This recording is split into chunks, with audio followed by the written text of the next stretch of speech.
Well, good Thursday afternoon. Welcome to 580 Sports Talk. I'm Brendan Dworzinski. That's Dan Lucero. That is Spencer Dupuis. We are here with you up until 6 o'clock today. A full day's worth of 580 Sports Talk to get to you, and we would love for you to be a part of the show as well. Hit us up on our text line, 785-272-9429 is that text line number, and you can also jump in and be a part of the YouTube stream as well. 580 Sports Talk is the name of our YouTube channel. Just go to youtube.com, search 580 Sports Talk. Go to our channel. Make sure you subscribe to the channel. We're up to 439. Appreciate all 439 of you.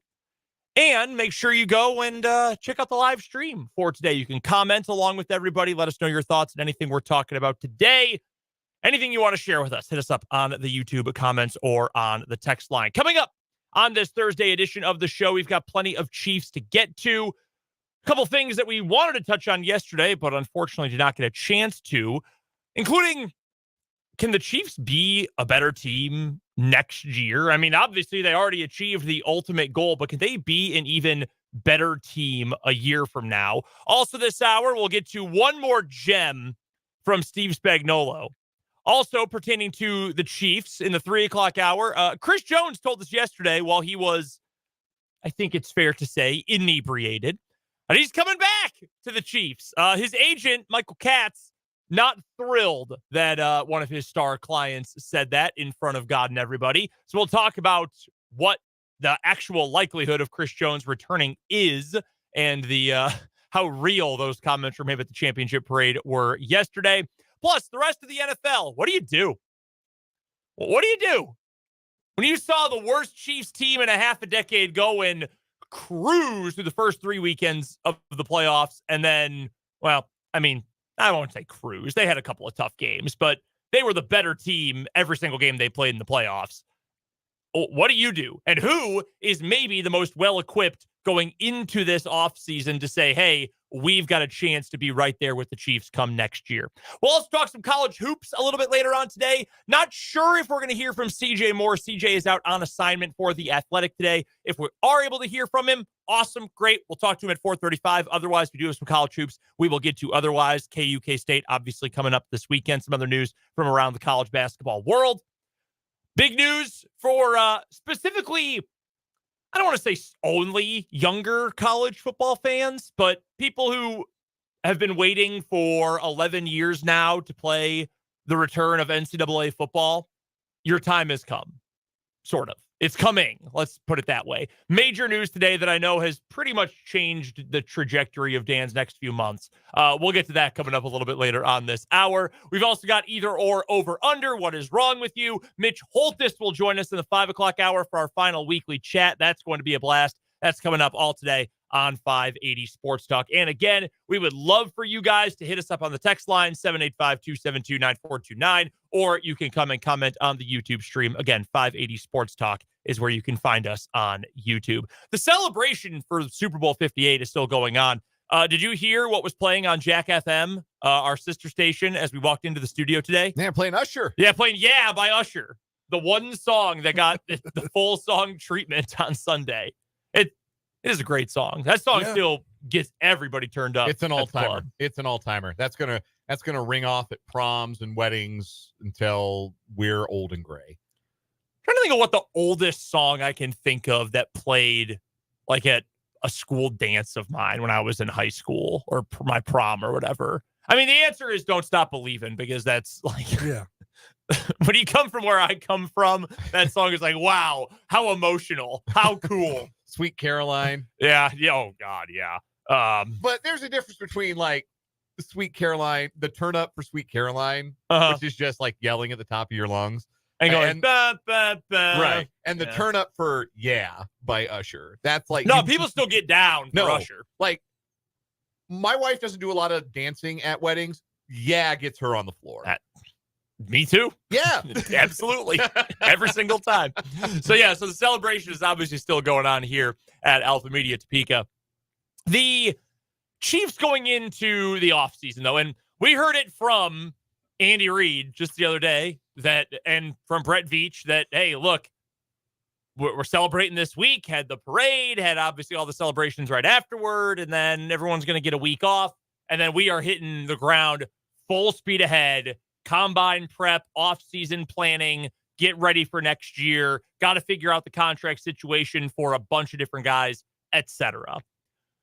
We will get to the off-season personnel wish list either coming up tomorrow or we might get to that Monday. What positions of need will there be this offseason for the Chiefs? What do we think the draft might look like? How much can the Chiefs spend? Things like that. But I think from a big picture perspective, you can ask already without knowing exactly what those plans look like, can this team be better a year from now? And I think it's an interesting question. You can't win a bigger prize than the Chiefs just won. They just did something no one's done in 19 years. They won back-to-back Super Bowls. They won a Super Bowl, period. That's the ultimate season-by-season prize in the NFL. But as a team, you're 53 guys, you're 46 or 48 active on game day, and what you can accomplish throughout training camp from week 1 through week 18 into the postseason to the Super Bowl again. Can this be a better team a year from now than it was this year? And I do think before you jump in and answer it, there's a couple different ways you can look at it, because I think the easy way is, well, yeah, go at a decent free agent wide receiver, draft someone, boom, you're done. You're good. Already awesome.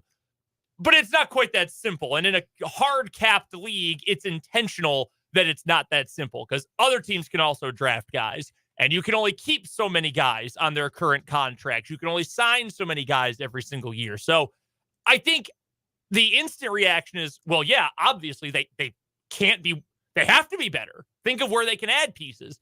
But I'm not sure that it's quite that simple. Yeah. And I don't want to be glib and say, well, they can be better in some areas and worse in others, because there's probably some truth to that. I think the one thing that will be interesting, that will be the biggest challenge for the Chiefs, because yeah, it's really easy to say, yeah, they're going to address the wide receiver room. Yeah, they're going to address the wide receiver room. We've known that since like week 6 of this season, that, yeah, the way they went into this season with their wide receiver room, they can't do that again. They got to figure out what works, figure out what doesn't, move some guys around, cut bait probably on a few guys. Like, it's hard to imagine Kadarius Toney back. It's hard to imagine MVS back at his cap number, even though he was productive in the playoffs. McCole Hardman's probably not coming back. He'll be a free agent. One real quick note about Kadarius Toney. Do you remember who, bottom of the rotation skill position player? Remember who was inactive for Super Bowl 57? Clyde Edwards-Helaire? Clyde Edwards-Helaire. You know what Clyde did? And we all thought he was getting cut. Yeah. Everyone thought he was getting cut. But he came back, and while I don't think he was necessarily good this year, he served a role. He was around. He was a good teammate. The guys like him. Yeah, like he's obviously close with a lot of the players. And yeah, he appeared in 15 of the 17 regular season games and even got a carry in Super Bowl. Not a good play, but he did. He was there, and they decided that they needed that player on the roster, that it was worth keeping him around at the price where it may not be for Kadarius Toney. I mean, the difference could be that Clyde Edwards-Helaire, good teammate, Kadarius Toney on IG Live the day of the AFC Championship game. Exactly what Clyde kept his head down. And was it a little weird he didn't go to the parade last year and he just sort of disappeared for a while? Like, yeah, that's weird. We go to like Fashion Week? Yeah, he went to Fashion Week, I believe. But he kept his head down and just sort of, blended in, and it worked out for him. Yeah. Kadarius Toney did not do that. And what did our pal opposite? What did our pal Jake LeBon say over and over and over again? Problems. Be better than your problems. Right now, is Kadarius Toney better than his problems? No, I don't think that he is. So, yes, they're going to address the wide receiver room. Like, they may not take a wide receiver with the 32nd overall pick, but I would be fairly surprised if they didn't walk out of the NFL draft with at least one brand new player at that position, and maybe look to add a veteran on a contract who maybe has a reputation for being a little bit more reliable. That's going to be a different looking group. And again, that's nothing new. We've known that throughout. And with another year of comfort for Rashee Rice in the offense, and maybe the production from like a true wide receiver number 2, because I think you come out of this year feeling like Rice can be a number 1 or produce like a number 1 has produced in this current iteration of the Chiefs offense. You go get another reliable every down wide receiver this offseason, and relegate your whoever else, your Watsons, your MVSs, like that class of wide receiver where they're not a guy getting 60 to 75% of the snap load, then you probably are okay at wide receiver moving forward. Mm-hmm. The big thing that they're going to have to address is depth on defense, because that's where you've got the most potential departures in free agency. We'll talk more about Chris Jones a little bit later on. He and L'Jarius Sneed are the big deal departures potentially for this defense. Those are the two starters who are free agents, but Drew Tranquill is a free agent. Mike Edwards is a free agent. Mike Dana is a free agent. Derek Nottie is a free agent. Turk Wharton is a free agent. And while none of those guys, Willie Gay is a free agent.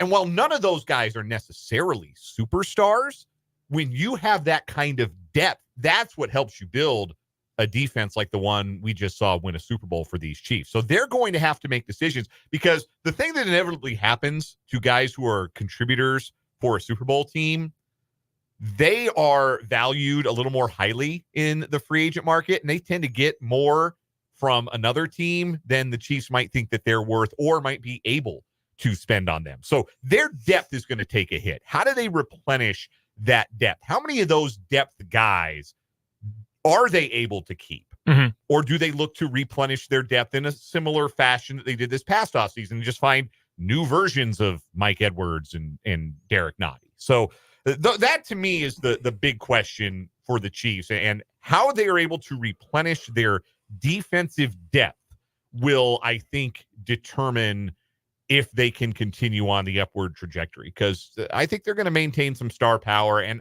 I don't think they're letting both Chris Jones and L'Jarius Sneed walk. I don't think so. I ain't one of those guys wearing a Chiefs uniform next year, and if it's both, man, that would be awesome.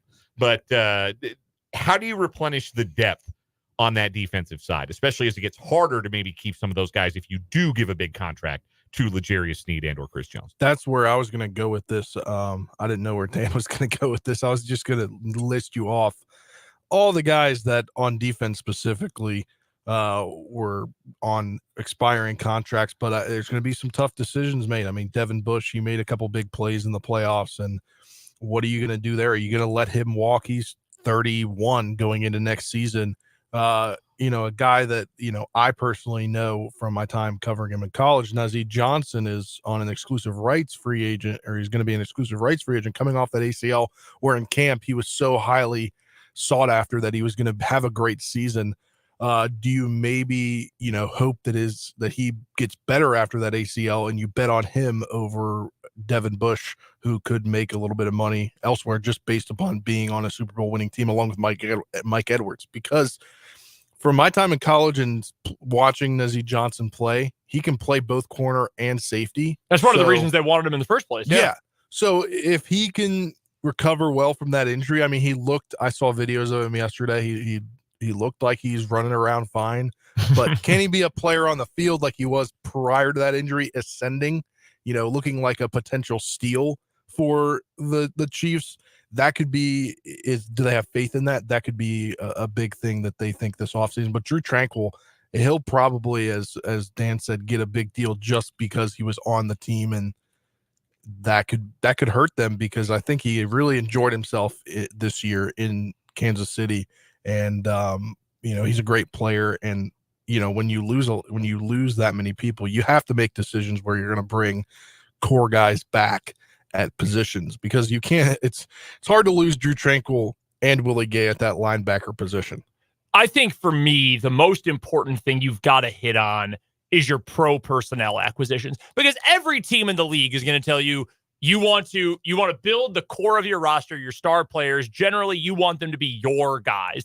You want them to be homegrown guys you draft and develop, right? That's the phrase we always hear. And year to year, you want to have good draft picks. You want to bring in guys who can contribute right away, or project guys you project are going to be major contributors, your special teams depth, things like that. Every single team is in that category. But what I think the Chiefs did better than maybe anyone else in the NFL this year, or right up there with the very best in the NFL, was their pro personnel acquisitions. And we've already run over a bunch of the names. The big contract obviously went to Juwan Taylor, the $80 million at right tackle. But other than that, do you know what the other two technically free agent deals the Chiefs made of multiple years were this past year? This past offseason? It was a Menahu for 2 years. Yep. And there's a reason I said technically. He had been a Chief before. Watson? Justin Watson. Yeah. 2 years. Yeah. 2 years. All that's guaranteed is $3.4 million with about $2 million more in incentives, a little more than 2 more. Those were the only multi-year deals the Chiefs made because we remember going into this year, Chiefs didn't have a whole lot of cap space. The other guys that they signed, pro guys who they either brought back on free agent contracts or signed on free agent contracts. Let's run down the list, shall we? We know that guys they retained, guys they brought back as free agents. Blake Bell, not a huge role, but serviceable. When they went heavy, the first guy they went to normally was Blake Bell. He was the heavy guy. Derek Nottie brought him back. End of the year on IR. Derek Nottie had arguably his best season with the Chiefs this year. He was really good for the majority of the year. You brought back Deion Bush. I think the Chiefs are happy they had Deion Bush come the end of the year when they didn't have Brian Cook and when Mike Edwards had to miss a game with a concussion. Yeah. You think they're happy they had a guy like Deion Bush? Brought back Jerick McKinnon. Extremely valuable. Brought back Nick Allegretti. Again, you think the Chiefs are happy they had Nick Allegretti, a guy who started a Super Bowl before, who has been with the team for 4 years now, ready to go. 5 years. He's a 3-time champion now. Yeah, that's right. 5 years now. Ready to go when they needed someone in a pinch to replace Joe Thuney. Yeah, you're thrilled to be able to keep those guys. Your other additions, Donovan Smith. Is he the best left tackle in the league? No. Is he much closer to mediocre, average? Yes. Was he good enough to help you win a Super Bowl? Yeah. Drew Tranquil. Can't say enough about the guy. He's been incredible. Mike Edwards. Sensational signing. That was absolutely tremendous work by Brett Veach. Richie James didn't have quite the impact we thought, but hey, he wasn't a disaster returning punts and kicks when he was healthy. Like that almost was, but well, yeah, I get almost was. No, yeah. But you're right. I mean, that wasn't anything special, but like that's decent depth. That's an option that hey, can't have anyone else go. We got Richie James. You can make it work. You got your free agent quarterback Blaine Gabbert doing something like that.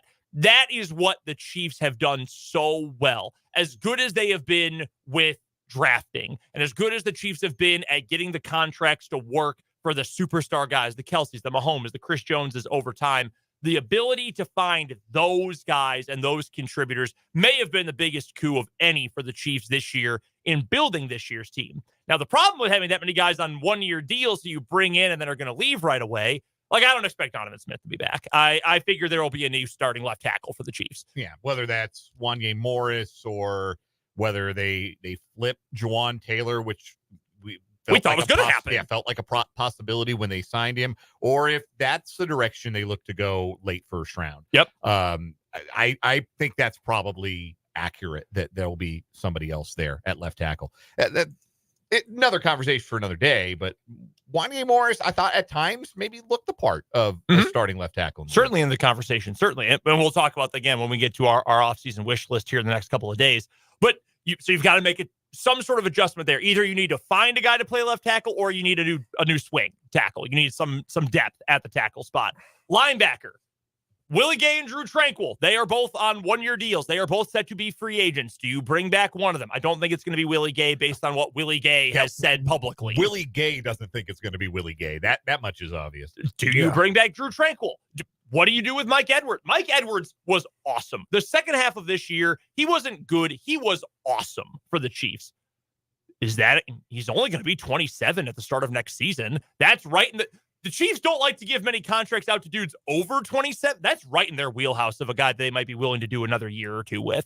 Like, these are the decisions you have to make. And I think if he didn't already have this benefit of the doubt, which he should have, I think he does now, you trust Brett Veach is going to make these right moves. Because this year, we thought it was a good offseason going into the year. But now with the benefit of hindsight and seeing what this team and especially this defense accomplished, this was a masterclass. This was an absolute gem of an offseason last year by Veach, and you have to trust that he can do it again. And that's even while allowing for the fact that they probably got wide receiver wrong broadly. Like that they mishandled that position and that it threatened at times to submarine this entire season. But when you do look at the final analysis and you evaluate the moves that were made on defense, those, you always want to make that big splash the first day of free agency. Mm-hmm. You know who made a big splash in the first day of free agency this past year? It was the Denver Broncos. They handed out that big deal to Mike McGlinchey, and they handed out a big deal to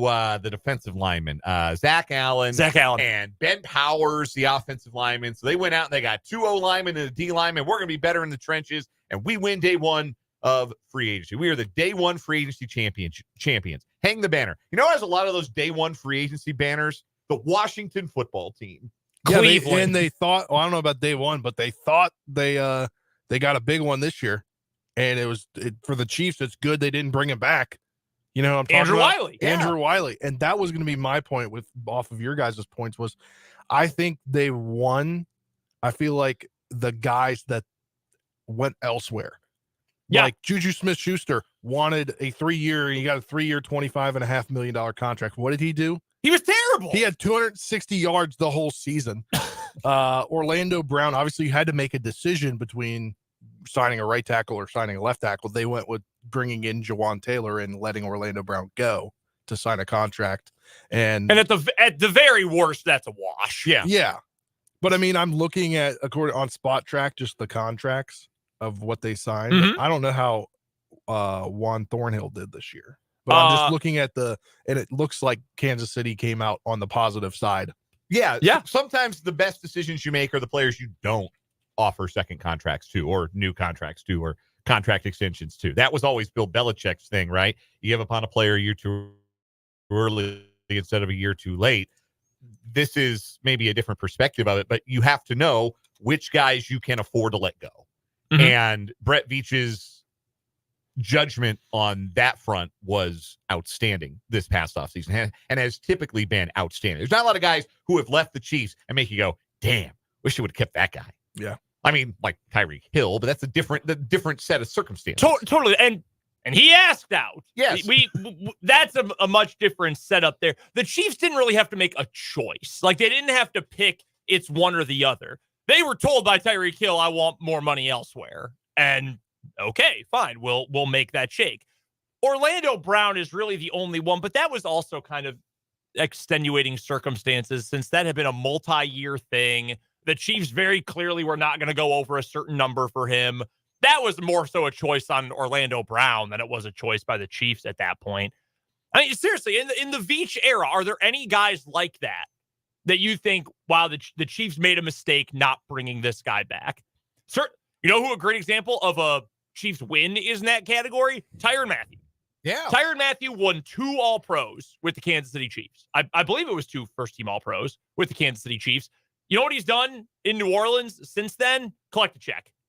That's what he's doing in New Orleans. Yeah. He got to go back home and he's collecting a check. And good for him. That wasn't a year too early or a year too late. That happened to be right on time. Yes. Letting Tyrann Mathieu go to the next phase of his career, the washed phase of his career, and do it in a different I form. would say 2 other wins are one on the bringing back side, bringing back Nick Allegretti on a 1-year deal. Mm-hmm. Obviously helped them with the depth they needed to continue in the playoffs after the injury. And then this one, a loss in a way, but then he came up big in the biggest time ever, and they didn't have to pay him the whole 1-year contract that he won. McCall Hardman. I mean, yeah, that's a win. They let him go. He doesn't do much. They say, let's bring him back halfway through the year. We need some help. Maybe he can help us. Doesn't really help you a lot during the regular season, but when you need him the most, he helps you win a Super Bowl. Yeah, it worked over and over and over again. The Chiefs made the right move. So there's your answer. If it's going to happen and they're going to be a better team, you've got to hit on those kind of marginal moves going forward. And again, if Brett Veach at this point doesn't get your benefit of the doubt, I don't think anything ever will get your benefit of the doubt. He has been great, and in that spot in particular, he has just been absolutely remarkable. We will talk some Chiefs defense coming up on the other side of this break. One other thing that Steve Spagnuolo just did to a fantastic degree in Super Bowl 58, plus some big news from the college football world. That's coming up all this hour on 580 Sports Talk.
We're just getting started on 580 Sports Talk on this Thursday afternoon. I'm Brendan. That's Dan. That's Spencer. Thanks for hanging out with us today.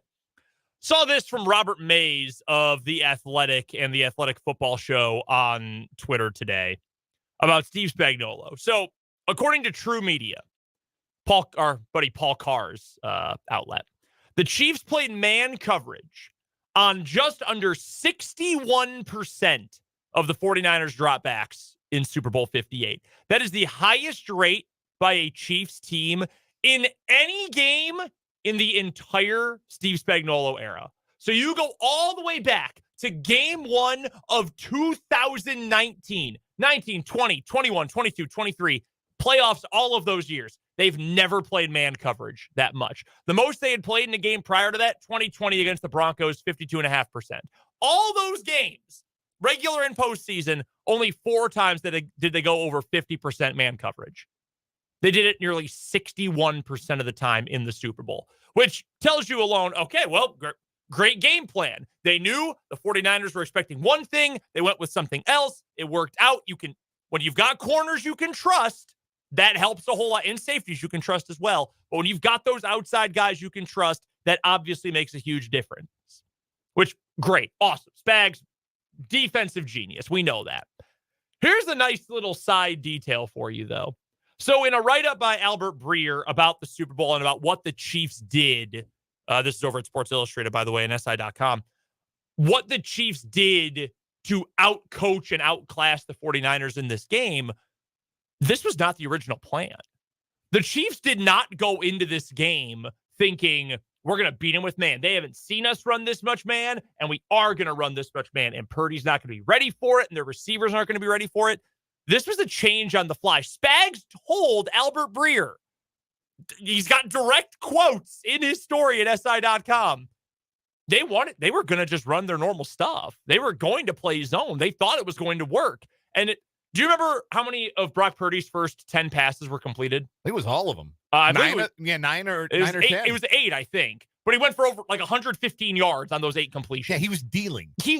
Brock Purdy looked awesome in the first quarter of the Super Bowl. He's a good player. Like, yes. Anybody who came away from that Super Bowl like unimpressed with Brock Purdy, you were watching a different game than I think the rest of us. Like, draft position, I think, it's a fun little story, but we're going to get like well into Brock Purdy's career here, and he's going to be a starter in the league, I think, for a long time. And we're going to forget where he got drafted, and we're going to forget all the goofy highlights, lowlights from his Iowa State career. He's a solid NFL quarterback. I'm comfortable calling him even a top 10 NFL starting quarterback right now. Like, I think he can really play. Sure, and I think it's also fair to say, like, top 10 is good. If you're a top 10 quarterback in the league, you're going to win a lot of games. Like, I'd rather have him than Kirk Cousins. Like, right this second, absolutely. Ooh, Kirk is the one. Ooh, man, Remember, this is Kirk coming off Achilles. That's true. Yeah. Off the Kirk at the start of this year when he was like MVP Kirk. Mm-hmm. Like prime Kirk, sure, I'll take. Prime off an Achilles. That's a fair point. Like people have always loved to be like, oh, Derek Carr, he's like top 12, 13. You need Purdy over Carr every day of the week. I don't even care about the contracts. Yeah, Purdy, absolutely. Take Purdy over Prime Carr, if we're being honest. Yeah, without a doubt. Prime Carr was like 12 weeks in 2000, 16, and that's about it. But anywho, the point being, Purdy was dealing. So Spags, on the fly, said, we're changing this up. Do you know how much trust you have to have in your guys and in your program, essentially, to have the faith that they are going to be able to execute that? A massive change on the fly in the biggest game of your life, and say, hey, everything we've done your entire time with me, we're changing it up. We're going to play that much more man. So consider, and we don't have the numbers, just quarters 2, 3, 4 from the game, but if the Chiefs went mostly zone in the first quarter, got torn up, and then still for the entire game we're at 61% for man, that means that they must have been playing 75, 80% man in quarters 2 through 4. They went close to exclusive man coverage as the game progressed. That is so difficult. It is hard from like weeks 1 through 8 to weeks 9 through 18 to go through a major shift like that. That is difficult. It usually takes some time. The Chiefs did it in an instant in a game, and it helped win them a Super Bowl. And like you said earlier, you can do that because of who you have on the back end. You can do that when you have 2 All-Pros. And I know L'Jarius Sneed wasn't an All-Pro this year. He should have been. And Trent McDuffie was first-team All-Pro and never better. Like, we're still waiting for Trent McDuffie's first career interception, which is a wild thing to say. Like, he's created turnovers. He's forced fumbles. He's recovered fumbles. But we're still waiting for his first career interception 2 seasons in. But after that performance in the Super Bowl, like, if you're not mentioning his name when you talk about the best corners in the league, then you're not having the right conversation. And he and L'Jarius Sneed were good enough for Spags to say, hey, just clamp those guys. These 2 outstanding wide receivers that the 49ers have, you got to clamp them, and you got to do it all by yourself. Yep. It's the only way we're gonna come back in this game, and we're gonna get the stops we need to win. You have to be great, and they work. And matchup-wise, it also works because as good of a player as Deebo Samuel is, not a great man beater. Not great. So the Chiefs were able to find the matchup that worked. And the 49ers, like we've talked about so much, in reaction to the game, leading up to the game, they run their stuff. They do what they do. Offensively, defensively, and the offensive scheme is great, and they've got great talent. And defensively, maybe some questions about the scheme. Steve Wilkes obviously not with the team anymore after 1 year as their defensive coordinator, but they've got so much talent, they can just beat you into submission that way. The Chiefs were able to find the antidote. They were able to find the fix, and they were able to do it on the fly. The 49ers weren't. And I don't want to take anything away from the players because, yes, in this specific situation, the specific topic we're talking about, this is about Sneed and McDuffie. And I mean, shoot, throw Watson in there. Throw everyone who was out there in coverage. Those guys had to get trusted too, and they did. And they stepped up and they made big plays. And I don't want to take anything away from Patrick Mahomes and the game he had or any of that. The players have to play, and they did an incredible job in the Super Bowl. But I think it is even more clear with the benefit of hindsight how much of a coaching mismatch this game was. I really do believe that. Yeah, that was the one thing. One of the things I kept coming back to throughout the week is I thought obviously there was a big advantage for Kansas City at quarterback, but I felt really good about the coaching matchup. And it's when you think about the way we used to think about Andy Reid, even maybe the way we thought about Andy Reid the day he became the head coach of the Kansas City Chiefs, with regards to what he was in big games and how much did you trust him in big games, to now think, no, Andy Reid and his staff, huge advantage.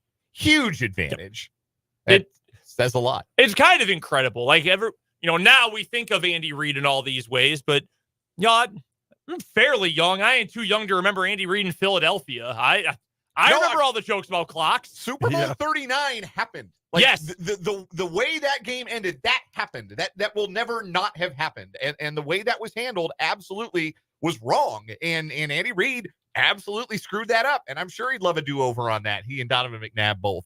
But that happened. Like the reputation, kind of like Kyle Shanahan's reputation right this second.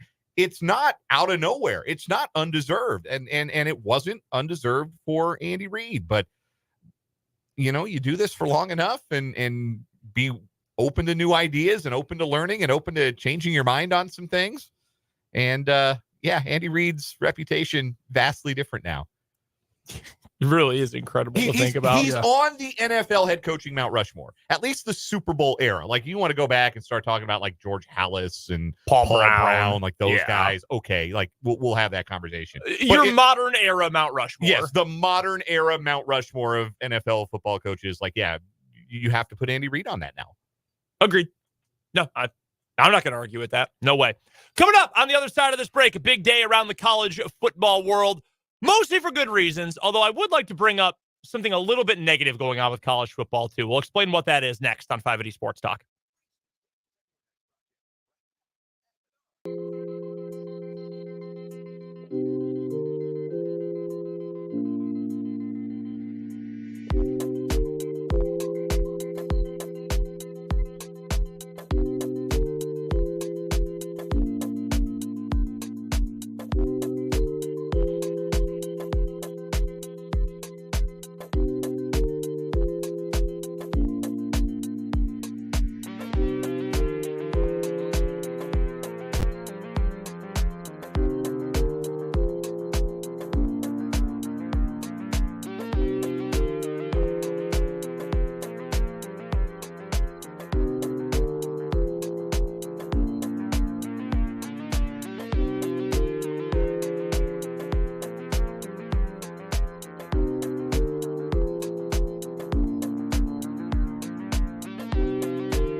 Real quick here on 580 Sports Talk, just to hammer home a point we were talking about earlier with the Chiefs' pro personnel decisions. Our buddy Jay Hawker on YouTube has the full list of Chiefs unrestricted free agents. L'Jarius Sneed, Mike Dana, Chris Jones, Donovan Smith, Willie Gay, Mike Edwards, Turk Wharton, Tommy Townsend, James Winchester, Jerick McKinnon, Blake Bell, Clyde Edwards-Helaire, Nick Allegretti, McCole Hardman. All unrestricted free agents going into next year. All a bunch of, Sneed and Chris Jones are obviously stars. Like, those guys are true blue chip studs. A lot of guys, you could probably replace them. But the key is that's a lot of guys who were contributors in some way that you may or may not need to find a way to replace. So we'll talk more about some personnel decisions for the Chiefs coming up tomorrow and into next week as well. Wanted to get to college football today. And something happened for college football fans, specifically of a certain age, that is extremely exciting today. The college football video game world is returning to us. Since 2013, it was the 2014 game, NCAA Football 14, but it was released in 13. Which people are still playing to this day. Yes. People. I'm people. Dan is. I know a bunch of people that still play it to this day. I never had 14. I still play NCAA 12. That's the one I have. I still play it constantly, in fact. They're bringing back EA Sports College Football. It is supposed to debut sometime this summer. Our buddy Matt Brown from Extra Points has been all over this from the very beginning, has been hounded with questions. He is the ultimate source for information about this game. Dan, I will just open the floor to you because I believe you said something in a tweet today about how you were worried you weren't going to be excited about this anymore. And then you watched the trailer 5 times and you are just as excited as ever. Yeah, and there's not even any gameplay. It's just some graphical stuff under the hood. It's just knowing that it exists. Yeah, just to know that it is going to exist. It is a thing that I could potentially do and play on a next-gen video game system is super exciting. The whole, the PS4 came and went without a NCAA game, I think. Mm-hmm. It's amazing to think that. And now it's coming back. And I am. I'm excited. I'm in a different place in my life than I was in 2013. I will probably not have the time to roll through 11 seasons of a dynasty. But I like the thought of being able to do it. I like the thought of even just playing one game, even just firing it up and playing Michigan, Ohio State at the big house or playing with Colorado and seeing video game Ralphie run. Those things that I enjoyed about the NCAA football experience. I am strictly a sports video game guy. I've never played Halo. I've never played Fortnite. I'm not really not a Call of Duty guy. Not a Call of Duty guy.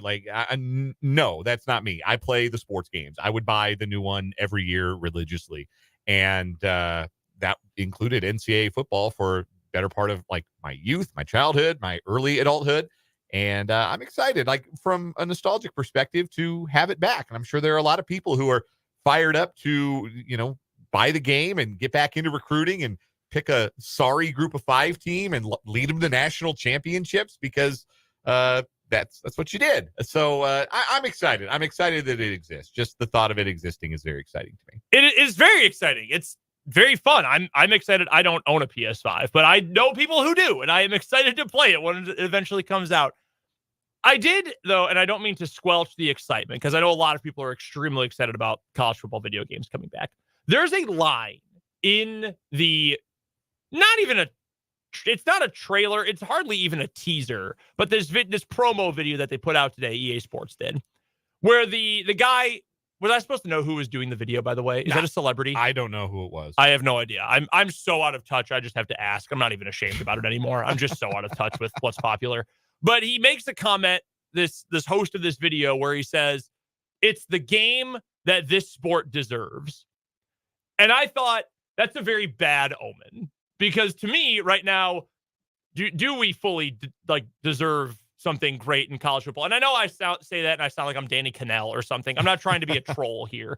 But it is an interesting juxtaposition with what happened in the Sun Belt today. Did you see what happened in the Sun Belt today? Yeah. Wait, what? I'm a Sun Belt, Fun Belt guy, and I haven't even seen this. So Georgia State's head football coach isn't their head football coach anymore. He is going to be the tight ends coach at South Carolina. His alma mater, yes. spring practice has already started for some of these schools, and Georgia State is some of these schools. It's one of the 2 schools, days ago. Yeah, where spring practice already rocking and rolling, and their head coach 3 days into spring practice is like, nah, deuces, I'm going to be a tight ends coach in the SEC. Also, my mistake. It's not his alma mater, but he was a coach at South Carolina for a long, long time, including interim head coach when Steve Spurrier quit in the middle of a season. So he dipped out. He resigned officially. Did you see, however, what his excuse was for why Georgia State's going to have trouble to continue to compete in the Sun Belt and in college football in general?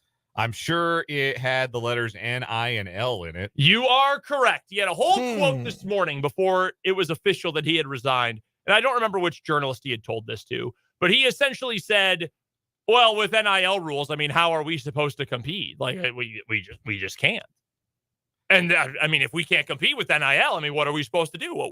What is happening to the game I love? What is happening to college football? So instead of, and by the way, Sean Elliott stinks as a head coach. Like, they're not good. And he was, in all likelihood, all sorts of people who have responded to this today have said he was almost certainly getting fired after 2024. They went 41-44 overall. And they went 7-6 last year. Their quarterback's gone. Their running back's gone. Their best wide receivers are gone. They were a very veteran team last year and kind of maxed out at 7-6. So, yeah. And that conference, as Spencer knows, is only getting better. Yeah. That is, for my money, the Sun Belt is the best G5 league in the country right now. Certainly. Best quality of football, right? I mean, I guess if those teams from the Pac-12 join the Mountain West, then... Well, maybe. I guess that's fair. But the point being, this is now a golden parachute for a coach who is getting fired anyway. This is a coach using a narrative about the sport to free himself from what would have been a bad situation otherwise. It's sort of reminiscent of Chip Kelly at UCLA. He went from head coach at UCLA to a coordinator for a guy he used to be the boss of. That's a move he made because, A, he hates recruiting and now won't have to do it. In the same conference. Yeah. He decided to take a demotion in the same conference willingly. We've got Sean Elliott who's saying, well, I can't compete with this. I just can't do it. You know what? It is going to be so hard for me to do. I'm just going to quit. And I'm going to go from head coach at the FBS level to position coach. I'm going to go from where I previously was at this job to a lower place on the totem pole. Yeah. Instead of deal with this. It keeps happening. So he gets paid $811,000 a year, or at least he did in 2023. Can't imagine it's going to be that much at South Carolina to be the tight ends coach. How much of a pay cut is he going to take to be a tight end coach? Probably getting halved, if not more. So all of this to say, and this has been brought up, and that's why I joke about Danny Cannell. There are so many people around college football media now. Oh, everything is broken. Everything is cooked. Oh, everything is ruined. I'm not going to go that far. I do think there is a point to bring up, though, when you talk about all these coaches who are leaving you had Buffalo's head coach move on to become an assistant coordinator. Marcus Lemonnier moved to Lemanis. I don't remember how you pronounce his last name. I apologize. He moved from Buffalo's head coaching job to being an assistant at Alabama. Oh, you're thinking of Maurice Linguist. Maurice Linguist. That's what I'm thinking of. I'm thinking of, I think, a Roman emperor at the moment. But yeah. That's Marcus Aurelius. Marcus Aurelius, yes. Yeah, he moved from Buffalo head coach to Alabama assistant. Jeff Hafley, a mere week before spring practice was going to begin at Boston College, he left. He just said, I'm done with college football. I'm out. I'm going back to the NFL. I'm going to go be a coordinator in the NFL instead of working at Boston College. Like, there's clearly something going on, but then it becomes like a double-edged sword. There's a problem with the way we are stressing that coaches are being stressed with transfer portal, NIL. If you're not one of the haves and you're the have-nots, there's a bigger divide than ever. But then being able to use that as a cop-out excuse. Maybe you're just not good enough, Sean Elliott. Not Jeff Hafley. He's coordinating for my favorite team's defense now, so I'm not going to say that about him. But it's one problem that is compounding and becoming bigger problems. And they're problems I don't think are going to be featured in EA Sports College Football. Well, yeah, that will be interesting, right? Like, how much is the transfer portal? Because I remember they had transfers. Like, you'd have, did players transfer from your school? And there were never any. Like, there'd be like one transfer a year. That obviously can't be the same if you want the immersive dynasty mode experience. Yep. Recruiting is going to be different. You might have to recruit your players in season. Will there be collectives? Will there be that's what I NIL was going to ask. collectives? Like, are there going to be like, here, we can offer you this amount of money to come and play We're for going us? to drop some bags? Like, finally, that should have been part of the game in the first place. Remember the time? Because it was Remember the underneath everything. Remember when they had the Road to the Heisman mode and like you had your dorm room and the better player you got to be, the hotter the picture of your girlfriend got? Do you remember in the old Maddens where you could essentially pick the eugenics that you experienced? Mode. Yeah. Like your dad was a truck driver and your mom taught 8th grade. And this is your football rating because of that. Or you could keep shuffling until you got your dad ran track in the Olympics and your mom was a college professor. You are now a 78 as a rookie as opposed to a 72. By the way, let's clear this up. Maurice Linguist is the former Buffalo head coach. Marcus Aurelius was a Roman emperor. Marcus Lemonis is the CEO of Camping World, and lemonade is a popular drink, and it still is. Yes, I agree. It's my favorite beverage, in fact. Yeah. For some reason, I thought Marcus Lemonis did something else. I don't know why I would have thought of that name. I guess I watched some bowl that they were Camping sponsoring. World Bowl. That's probably why, to be completely honest with you. Coming up in the 3 o'clock hour of 580 Sports Talk today, Chris Jones said he's coming back to the Chiefs. His agent, not a big fan of that. We'll talk about how realistic that is coming up in the 3 o'clock hour of 580 Sports Talk.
go. 3 o'clock hour of 580 Sports Talk. Just getting started here on 580 WIBW and FM 104.9, as well as online at 580WIBW.com and on YouTube. 580 Sports Talk is the name of our YouTube channel. I'm Brendan Dorzinski. That is Dan Lucero, and that is Spencer Dupuis. Here with you until 6 o'clock today. Busy 3 o'clock hour coming up for you. We'll talk some Chris Jones here in just a moment. We also got either or over under, and Rick Peterson is going to join us for today's Lewis Toyota High School whip around on the Fleming Place Wine and Spirits hotline. Later on today, we'll hear from Mitch Holthus. We will talk some college basketball. Might be with CJ Moore, might be without. Big games coming up this weekend. KU, Oklahoma this week. Sounds like Kevin McCullough and Jamari McDowell will both be back for KU. That's a plus. Will Hunter Dickinson play? He did speak to the media a little while ago. Will the real Hunter Dickinson please stand up? I guess that's what I'm really asking. The one we all know and love. I don't trust Oklahoma farther than I can throw them. So I think Hunter is going to have a big game. There you go. Bold prediction of the week. A KU player has a good game on the road. That is bold. Yep.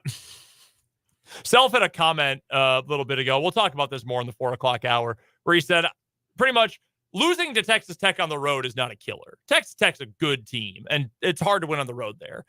You lost to UCF after having a big lead, and you lost to West Virginia after getting out to a great start. Like, those are bad losses. Yeah. You can live with loss to Texas Tech. That's fine. You lose to West Virginia, though. Ugh, not so great. So we'll talk some college hoops coming up later on in the show as well. Speaking of college basketball, we were talking Po' Boys a moment ago. Yeah. Love a good Po' Boy. Remember Po' Boy King? We did I don't remember when this was in the last year. We did the best names in college basketball. I think it was the best names from the transfer portal this year, if I remember correctly. That's right. My two favorites, Po' Boy King and my dude Enoch Cheeks, who, by the way, showed up on Bad Beats the other night. Did he? Yeah, he did. That was very funny. How is our guy Po' Boy doing? Po' Boy's having a good year for North Carolina Central, who, of course, opened. They were Kansas's first regular season opponent this year back on November 6th. Po' Boy's averaging 14 points a game on 43% shooting for the Eagles, 29% from deep, but 73% of the line. Also about 5 rebounds a game. So a nice year, first year of Division I basketball for Po' Boy King. That's P-O' B-O-I, capital B-O-I-G-H. Po' Boy King. Where did he transfer in from? Harcum College. Huh. Well, good for him. They're actually not bad. They are number 2 in the KenPom among teams from the MEAC. Which, granted, the MEAC is the 3rd worst conference in the country. Only ahead, I would say, of the SWAC and the NEC. The NEC is really bad. NEC's rough. We don't do NEC Thursdays here on. No. Boy, I tell you what, we need a bounce back week this week for America East Thursday. Yeah, if we are unable to read CJ Moore, we'll get your America East Thursday picks. Yeah, we'll get to that. I got to dip at 5 for the Washburn Coaches show, but I wonder. I'm gonna have to ask coaches Ballard and Westling if they've ever wondered why I have like Vermont scores on my computer when they walk up to the table every week.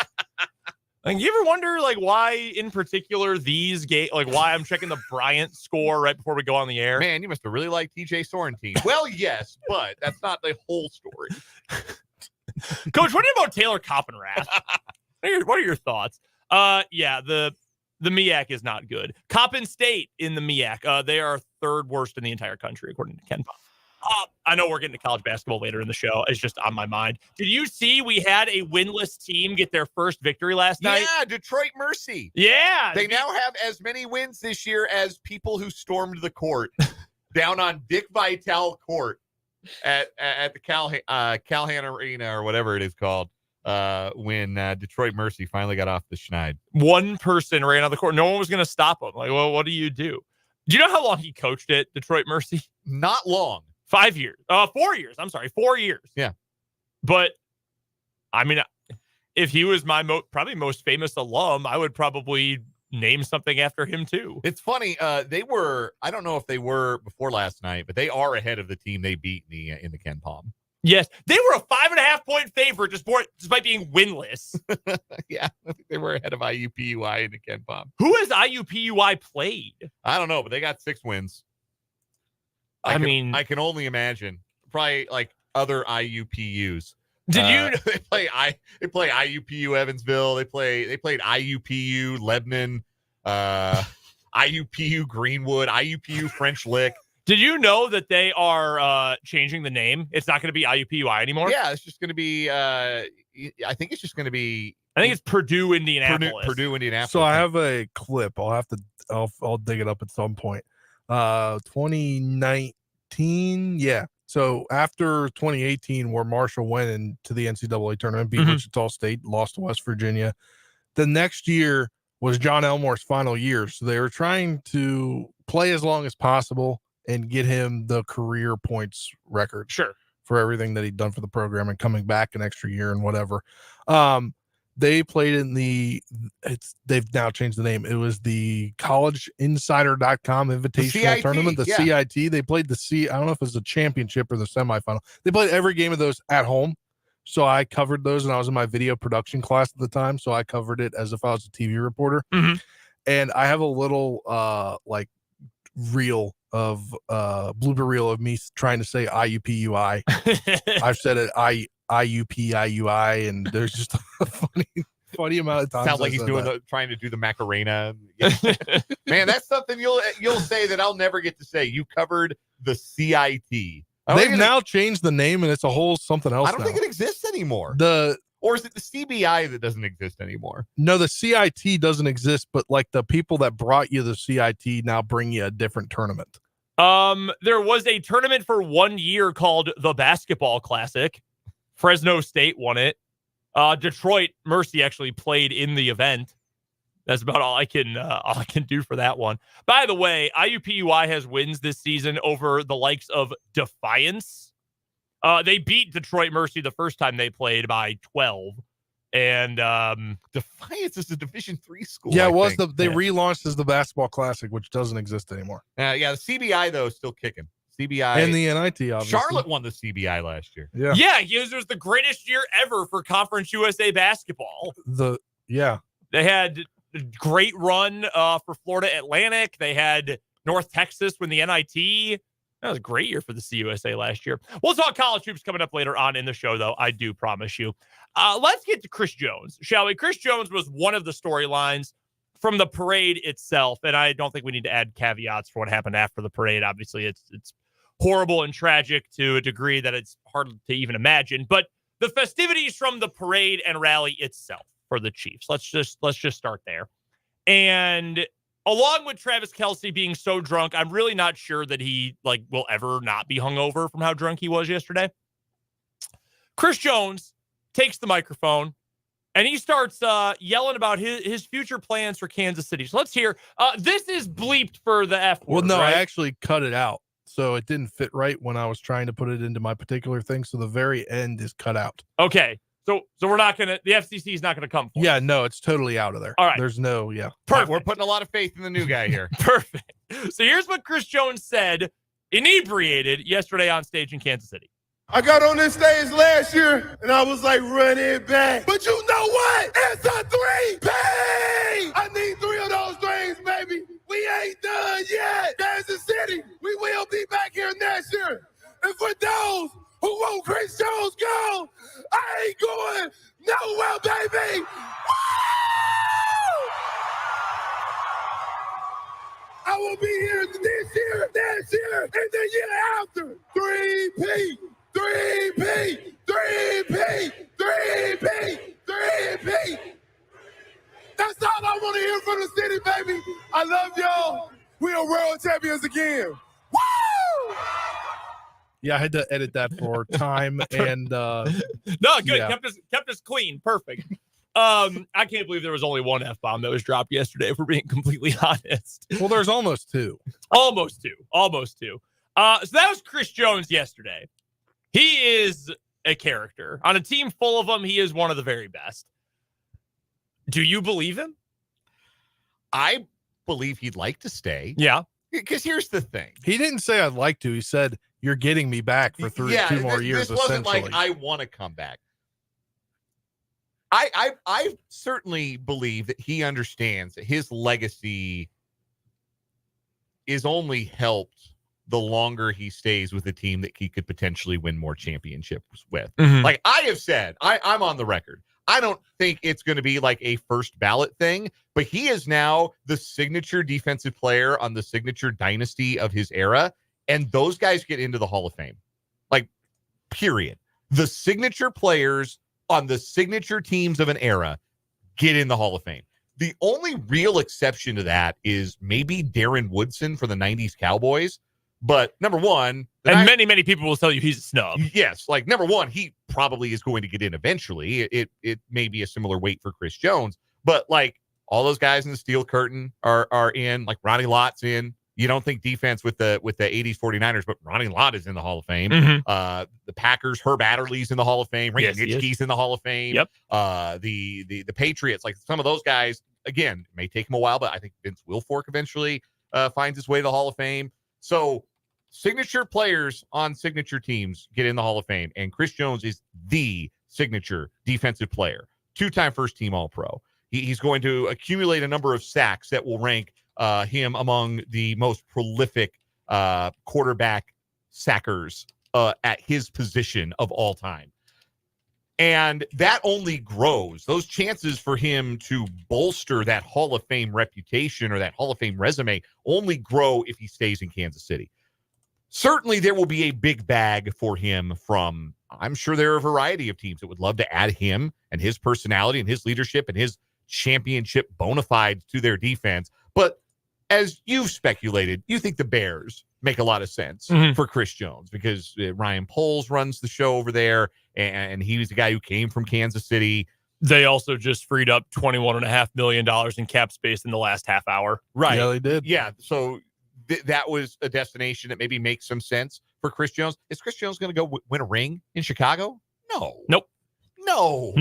Unless Caleb Williams is the truth right off rip. And I like Caleb Williams a lot. I like him more than some people do. But yeah, I don't think he's going there and he's going to go just accumulate more rings as a Bear or with any other team. So I believe that he wants to be there. He sounded sincere even while he was holding out that this was the place he wanted to be for the long haul. And football players more than athletes in any other sport, I'm willing to I'm always on the side of labor, but I'm really on the side of a football player who understands I got one chance to cash out and get as much money as I possibly can. And this is, for Chris Jones, his last opportunity to cash out. This is his last big contract. The last chance he's going to have to make the most money he can possibly have so he doesn't have to work again. So his family, his children, if he has some someday, his children's children don't ever have to worry financially ever again. This is his last opportunity. So I don't begrudge Chris Jones if he says, man, Kansas City, it's been real, it's been fun, but this team is offering me the $30 million a year I want, and the Chiefs aren't willing to go there. And so I got to take this bag. Like I got to take the high dollar amount. I think the Chiefs are going to be willing to make him an offer. I think if you had gotten both sides to the table in the 10 seconds after he left the stage, maybe they would have hammered something out. Maybe they would have hammered out a 3-year extension right then and there, something like that. But you don't make emotional decisions on things like this. The Chiefs have to weigh the expected production of a player who is entering his 30s.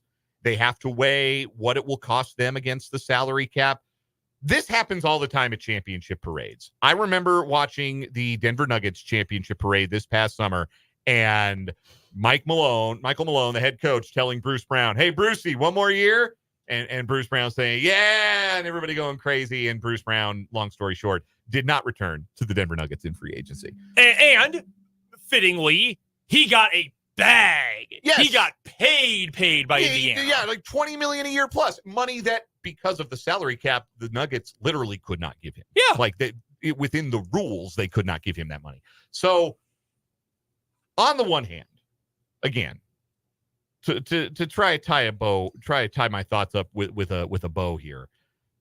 I think that it is entirely within Chris Jones's right to pursue the highest overall value of a contract that he can possibly get. And I think there is a good chance that the Chiefs make him a competitive offer, but I don't know if I feel like it's a better than average chance that they offer him the most money. Spencer, you and I talked about this the other day. I think it must have been, I don't remember if it was earlier this week or it was last week. It was last Friday because, Dan, you had gone and Dan we're getting ready for high school hoops. Left. And we were talking about it during headlines.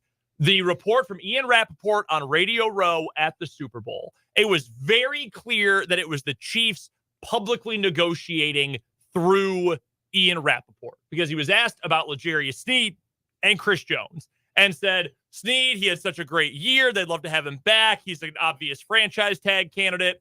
And then it was, well, you only have one tag, and there's Chris Jones, and the Chiefs would like to keep him, but it's about finding a number at which they can keep him.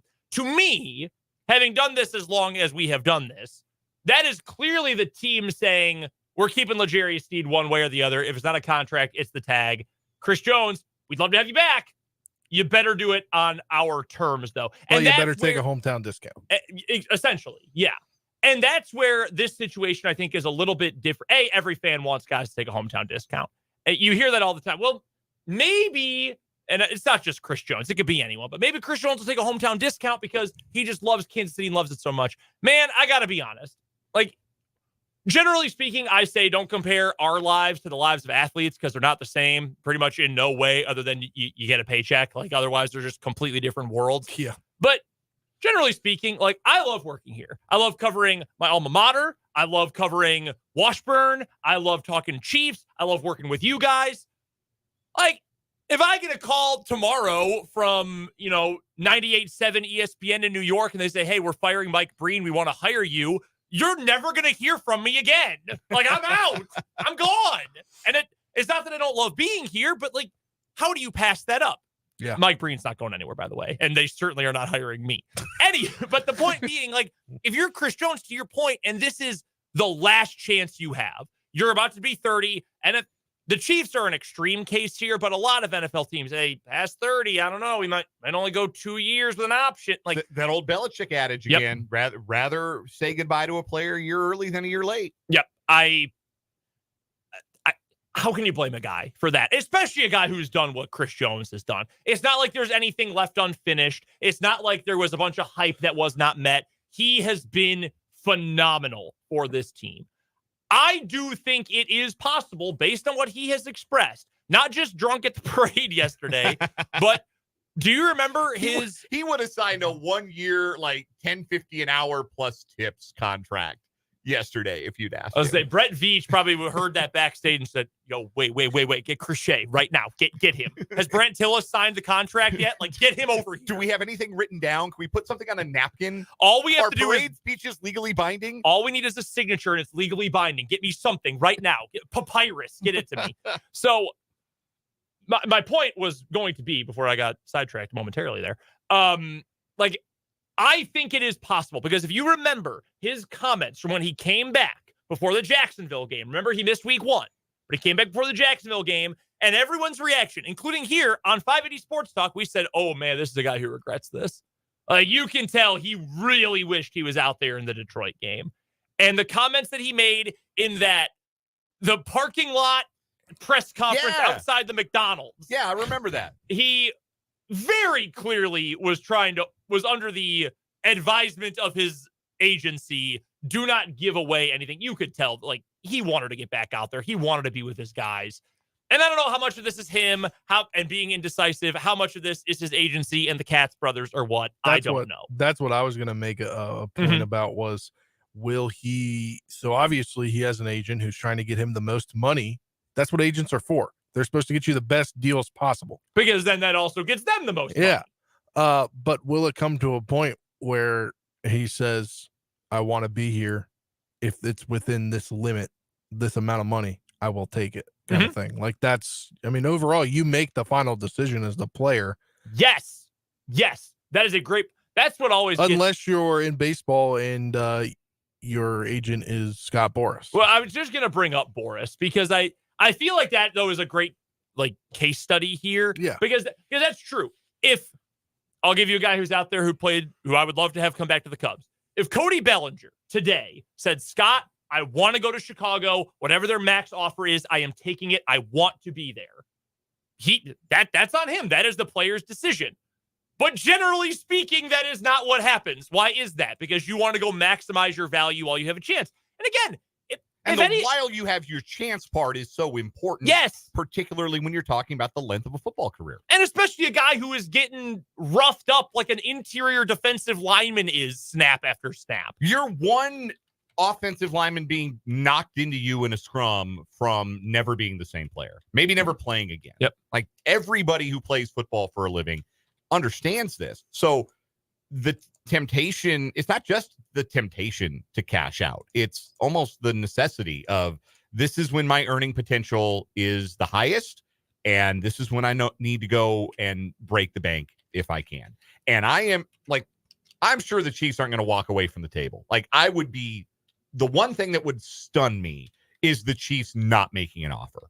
I am sure they will bring something to Chris Jones that is probably a little bit more team friendly and certainly more workable with the cap space that they have, probably some deferred money, a little bit of cap magic. I know Brant Tillis isn't around anymore, but I'm sure there's somebody else in the front office who's going to be promoted to be the cap magician to try and make something happen for Chris Jones while making something happen for L'Jarius Sneed while keeping the possibility of a franchise tag open. And I just am skeptical that offer will be enough unless that's the offer Chris Jones really, really wants to take. I will say I think it is possible. I don't expect it, though. I would not be shocked. I would be mildly surprised. It is, to me, much likelier that L'Jarius Sneed is in a Chiefs uniform next year than it is that Chris Jones is in a Chiefs uniform next year. I would say the chances both are in a Chiefs uniform next year are roughly the same as Blake Bell retiring and being replaced on the depth chart as tight end 3 by me. You been working out? No. All right, fair enough. I got great hands, though. I cannot block, but I have great hands. I'm going to leave that one alone. Coming up on the other side of this timeout, we've got some either or over under, and Rick Peterson will join us in about 15 minutes, about 10 minutes, actually, for the Lewis Toyota High School Whip Round. That's coming up here on 580 Sports Talk.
Either or over under time here on 580 Sports Talk. We got one comment here real quick from YouTube from Mark who says, I would love Chris Jones to come back, but if he doesn't, well, good luck to him wherever he goes. Yeah, I personally, and you know my policy, I don't want to tell anyone how to be a fan. It is my belief, though, given what this guy has done and accomplished in Kansas City, that is the best way to approach this. If he wants to go get one more huge payday, he's going to be a legend forever. He came back, and even after all the drama in the offseason and missing week 1, he got to double-figure sacks as an interior lineman and helped you win a Super Bowl. He's done it all, man. He has done it all. And it'd be awesome if he came back, but if not, go get yours. And I think that the way this season ended and the way that he performed this season ensured that the end of his story in Kansas City is not one where he's the bad guy, because I think we were teetering on the edge of that the way this season began, with the holdout, with the distraction, with not playing in week 1. There were a lot of people, I think public sentiment, and we could see it in our text line. We could see it on our YouTube comments. Public sentiment was kind of starting to turn against Chris Jones a little bit. And I think that he got everybody back on his side by the end, which is a very hard thing, very easy thing for somebody as likable and as gregarious as Chris Jones to do at the end of the day. He likable guy, and then he went and balled out and won another ring. What more could you ask for? His name's going in the Ring of Honor, no doubt, as soon as they can get it up there. All right, either or over under time. I'm going to go with college football for mine today. How about that? The Big 12 2024 win totals came in this week. Yeah, they did. All right, so let's roll through a couple here. Over under 9.5 wins for the Kansas State Wildcats. That's a good number. That's a good number. That is a good number. Gosh, I'd have to look back at the schedule. They kind of got a tough schedule. That stretch of road games there late in the year could maybe take its toll, even though they do have the 2 bye weeks line up pretty good for them. Mm-hmm. I'm tempted to lean under. They feel like 8 or 9 wins to me right now. I think 9 would still be like, you win 9, you had a pretty damn good year. Yeah. But no, I'm going under. I don't think it's a double-digit win team right now. Just my assessment of them right now is that is not where they are, having to replace the offensive line. Yeah, the offensive line is the big concern. I don't like how. The other big thing is that's a first-time full starter. What do we think of Avery Johnson? Is he going to be that dude? I hope he ends up being that dude. That's going to be a lot more fun football for us. I think he is. Just can they protect him? That's going to be the biggest thing. I will go under. I will say they get to 9. I'll go under with 8. Yeah, that's just such a big number. Yeah. And is it possible they go over? Sure, absolutely. They got the talent. They got the coaching too. I mean, they were a couple of bounces from winning 11 this year. Yeah, I mean, they were right on the cusp. All right. That's K-State. KU, over under 8.5 this year. That, again, is a good number. I'm still kind of leaning under because we haven't seen Jalen Daniels play a full season. Like, if you told me you are getting 12 games from Jalen Daniels in the regular season, no questions asked, I think I might be more inclined to lean over, but we haven't seen that from Jalen Daniels, and now there's no safety net in the form of Jason Bean. So wow, all right. So we know your thoughts on Cole Ballard then. I know he ain't no Jason Bean. You are. Yeah, I'd probably lean under there too. You know what's difficult about this? I don't know that there's going to be a real home field advantage this year. Like those 2 games at Children's Mercy, there probably will be because it's a small, loud environment. But they should win those games anyway. It's I almost said Leavenworth. Lindenwood. KU would beat Leavenworth on a neutral field. Lock it in. Stone cold lock of the century. Lindenwood and UNLV, they should win those games regardless. Yeah, UNLV, which KU played this past year and then just lost its quarterback not all that long ago, kind of late in the portal, if I remember correctly. But, like, you get TCU at Arrowhead. Is that going to be a great home field advantage? I don't know. I really don't know. I will be optimistic, and I'll give you the over. That's more wish casting than anything, but I'll give you over 8.5. I think they get to 9+. Spencer? 8. All right, going with the under. Fine. Lone Wolf. Fine, I'll do that. That's my over-under. Yeah, kind of crazy to think we already have the win totals out. When there's still another, I guess they could change, but there's still another portal window after spring games. That's true. So, yeah, A lot could change. By the way, the other team that's tied with K-State for the highest over-under total, Utah, 9.5. Is Arizona 8.5? Arizona is 8.5. Yeah, I think I like over for Arizona. Tech, KU, UCF, Arizona are all at 8.5. Where's Iowa State? 7.5. I might hammer that over, brother. You know who else is at 7.5, which is kind of crazy to think about? Oklahoma State. I'd hammer that over. Everybody's back on offense. Everybody. 38-year-old Alan Bowman, the works. Yeah, I'd go over on Oklahoma State, no doubt about that. Rick Peterson is going to join us next for the Lewis Toyota High School Whip Around coming up on 580 Sports Talk.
We are delighted to be joined by the great Rick Peterson of TopSports.News for the Lewis Toyota High School Whip Around here on 580 Sports Talk. Pistol covers the sports scene in Shawnee County, the high school sports, and Washburn University athletics at TopSports.News. You can find him on Twitter at Peterson_Rick, and you can hear him every Thursday at this time on the program. And Pistol, we're going to work backwards a little bit on this edition of the High School Whip Around. We've talked a lot of hoops this winter, and we're going to talk a lot of hoops. But state season is here. State swimming and diving this weekend. So let's start with a bit of a look at which city teams and individuals might have a chance to get up on the podium for state swimming and diving. Well, I think you start obviously with Washburn Rural, which won the city title and then the Centennial League title. After Manhattan kind of took that away from them last year, they got it back this year. They have several swimmers that I think will definitely be medal possibilities. And, who knows? I mean, if it's a very tough class, but if they have an exceptional day, maybe at the top of the podium, but definitely get some medals. So that is going on right now, actually. I think 5A, 1A diving was going on this morning. Yeah. What's the local I'm headed outlook for to that? diving. I'm headed to diving right now. And, you may hear a little in the background. I'm at Centennial League Bowling at Gage Bowl, and then I'm going to head down and watch Jackson Cowden, 3-time city champ, 2-time Centennial League champ for Topeka High. He'll be diving here a little later today. Speaking of bowling, I saw that you were at the Centennial League Bowling. It looks like the Washburn Rural boys have already claimed a title. What can you tell us about the action from there today? Well, Rural dominated that meet, and Connor Ahrens was the individual champion. Logan Glinka was second, and they had I don't know, 6 in the top 10 or something. They're very good. I'm still waiting on the official results, and the girls is what you might hear in the background. They're finishing up right now. Can we get a live update? What does it look like? Who's gonna take it home on the girls' side? Well, I always go until somebody proves otherwise. I'd say Rural. The thing is, I haven't heard a lot of whooping and hollering. And usually, when teams are doing really good in bowling, you hear a lot of whooping and hollering. So I'll wait and see. But they'd be my pick. They were my pick going in anyway. Rick Peterson of TopSports.News joining us for the Lewis Toyota High School Whip Around here on 580 Sports Talk. We'll stay with bowling because the UKC League meets, I believe, were earlier this week. Seaman boys and girls torching the field in both boys and girls. How impressive are those teams right now? Well, they were also, that anytime you can sweep all 4 titles, in other words, the 2 teams and the 2 individuals, it's a good day, and they weren't really even close. So, Bob Benoit, a PBA star in his own right, he's done a great job with both teams over there. Both of them have won state titles under him, and I think they're just they're ready. I mean, I think they're ready to be a factor again at state here in a couple weeks. How about Shawnee Heights and Topeka West? I know that the Heights was the runner-up, I believe, in both girls and boys, and West not far behind. I think their girls were 4th. I now have the boys in front of me here, but good showings for the other city schools at the UKC. Are there some individuals there or the teams as a whole that could pop up in regionals and state? Well, that's the thing. Regionals is next week already. And that's the thing. You just got to – that's the day you really have to be on. And if you can get on and get your team to state, it's been a good year. And they definitely – both those schools, Topeka West has had, has had medalists last year. And I think they'll definitely have some medalists this year. And I think Heights is better this year. And I think they have a really good chance to get to state. But yeah, it's all about getting there and then seeing what happens. But as you've heard me say many times, Topeka's a bowling town. Rural's the defending state champion in the boys. So I expect them to do well at state as a whole. Our guest is Rick Peterson of TopSports.News. Follow him on Twitter at Peterson_Rick. This is the Lewis Toyota High School Whip Around here on 580 Sports Talk. We do it every Thursday at this time on the program. Let's pivot to wrestling. Girls regional wrestling this past weekend. And we talk a lot about Washburn Rural, and we'll get back to the Lady Blues, who had another outstanding regional showing. The Shawnee Heights girls, also regional champions, 6 individual regional champs for the Thunderbird girls on the mats. I know that Washburn Rural girls wrestling has been so overpowering. They take a lot of the local headlines, but Shawnee Heights has built up a great roster this year. Well, and Shawnee Heights has actually been ranked ahead of Washburn Rural in the rankings for virtually the entire year. So don't forget them at all. They will be going up against each other once they get to state. But they're 2 very, very good programs. Shawnee Heights, as I mentioned, 6 regional champions for the Thunderbirds. Connie Burns, Odessa Schmidt, Isabel Reyes, Madison Freeland, Olivia Stevens, and Theo Ofuesia. Apologies if I butchered that last name. Washburn Rurals, we mentioned, also regional champs, 4 individual champs, Molly Spader, Lakin Clark, Fatima Escobar, and Ta'ani Roten. So with those 2 programs going into state, they each have, Junior Blues have 10 that have qualified. Shawnee Heights also with 10 who have qualified. You mentioned Heights has been ranked higher, but which team maybe goes in the best shape going to state? You never can count out Rural. I mean, they're the defending champs. They've won 3 of 4, I believe it is now. So you never can count them. But, it really all comes down. Rural won it last year without a champion, and that's hard to do. And so you just kind of got a nickel and dime it. Of those 10 that qualify for both those teams, if most of them get medals, you give yourself a chance.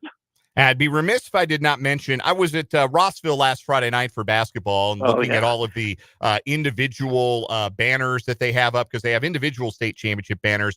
And in their history, particularly their recent history, they got a lot of 4 people who have their name on the wall 4 times for state wrestling championships. And Kendra Hurla is looking to add her name on that wall for a 4th time. She's now 34-0 and won the regional title. How realistic are her chances for a 4-peat? I would expect nothing less. So let's just, I hope I don't jinx her, but I would expect nothing less. Rick Peterson of TopSports.News joining us for the Lewis Toyota High School Whip Around. Over on the boys' side, another league championship for Washburn Rural in the Centennial League. We know about that. Also, Silver Lake, the Mid-East League champions as well. That's a big deal for that Silver Lake program, kind of operating under the radar a bit, but went 5-0 in the duels last weekend. Yeah, no, that just shows that they got good. To win a tournament where there's duels, you just got to have some depth. And that's what shows in those tournaments. Depth and some talent up top. 5-0 finishes for Silver Lake on the mats for Bryce Cormier, Garrett Holmes, Trent Harris, and Chase Root in that performance. All right, Pistol, let's get to some basketball. This is the penultimate week of the regular season. And, of course, next week, that's when seeding and everything wraps up. Biggest result of recent vintage is Topeka West boys with an upset win over ranked DeSoto in UKC play earlier this week. How much needed was that for a Rick Bloomquist team that's kind of ridden a roller coaster a bit this year? Well, it's huge, and it's huge because this is a team that beat them 76-30 on the Chargers' home court on January 5th, I believe it was. So not only do you play them tough, but you beat them. That's huge. I mean, that's got to give you a lot of momentum going in because DeSoto is a very, very good team. Topeka West is the only boys 5A program in the city that gets sent west for the sub-state. They're the only one in the West in the sub-state bracket. I know that hasn't been the case in recent years. Seaman has also been on the west side of that bracket, but this year Seaman is in the 5A East because of how things shook out and got divided geographically. How much of a chance does West have to maybe make it through to the 5A state tournament?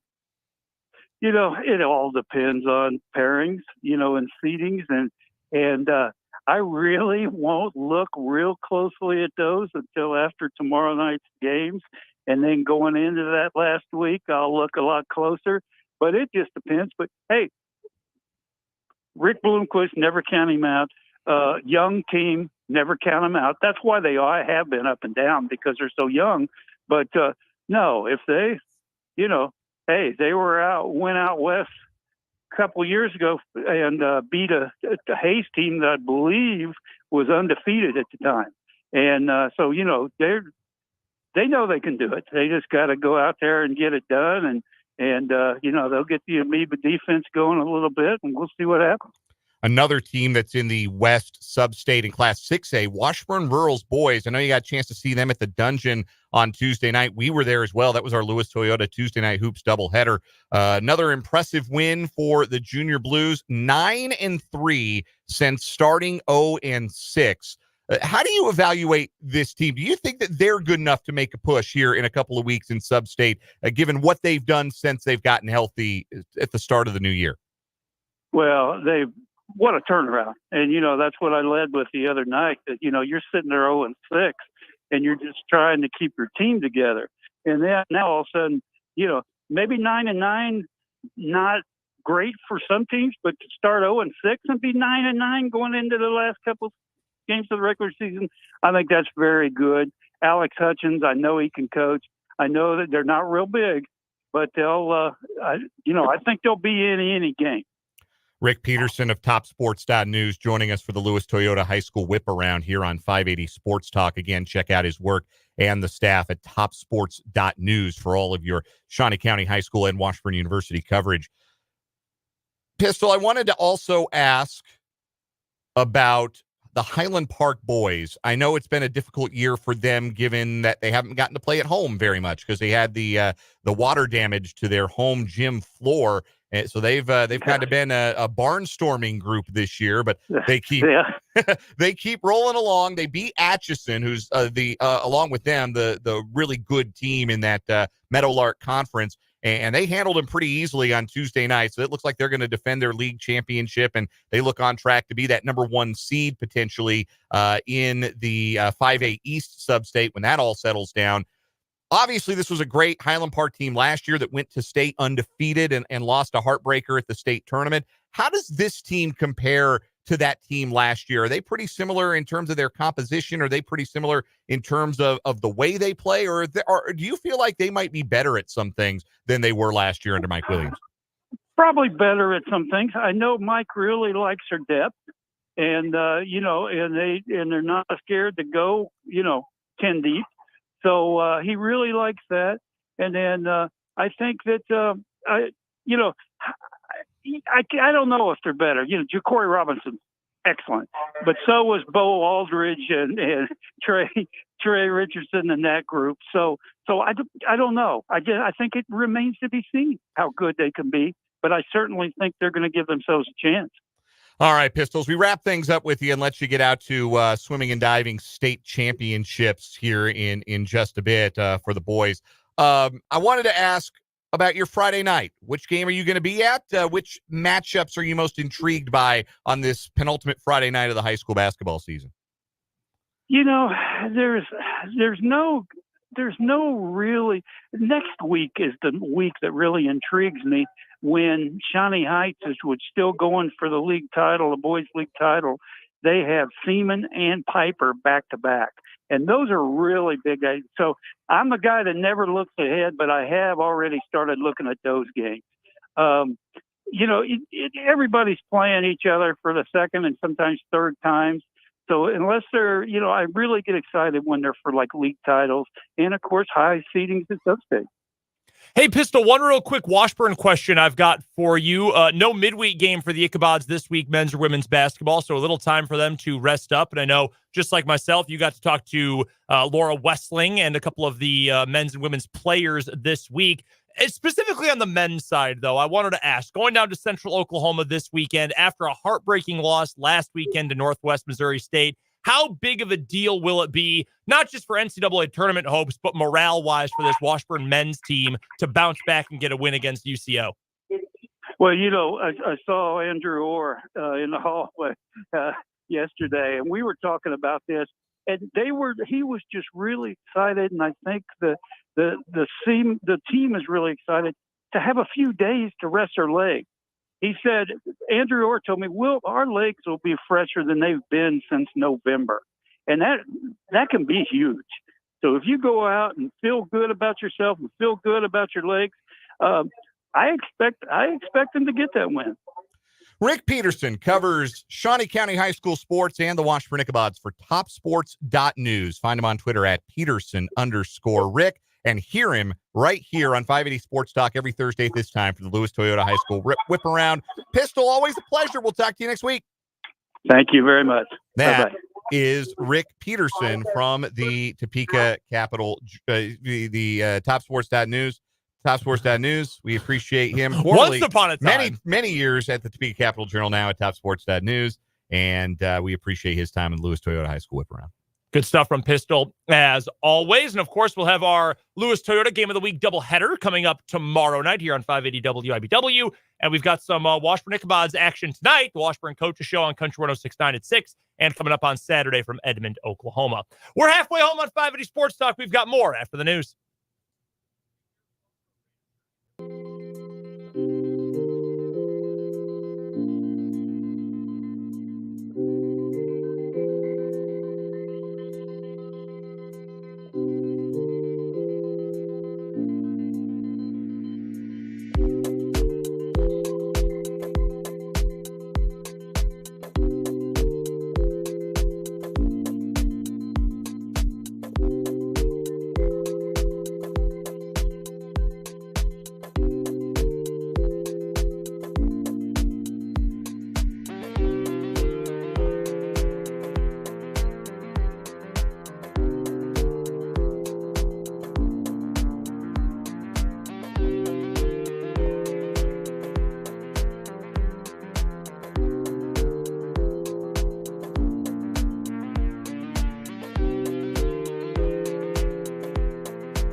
now 4 o'clock hour of 580 Sports Talk. Just getting started. I'm Brendan Dworzinski. He's Dan Lucero. He is Spencer Dupuis. We're all here with you for the next 2 hours. Well, the two of them for the next 2 hours. I've got one more hour with you before the Washburn Basketball Coaches Show. We've got a ton to get to, though, still in these final 2 hours today of 580 Sports Talk.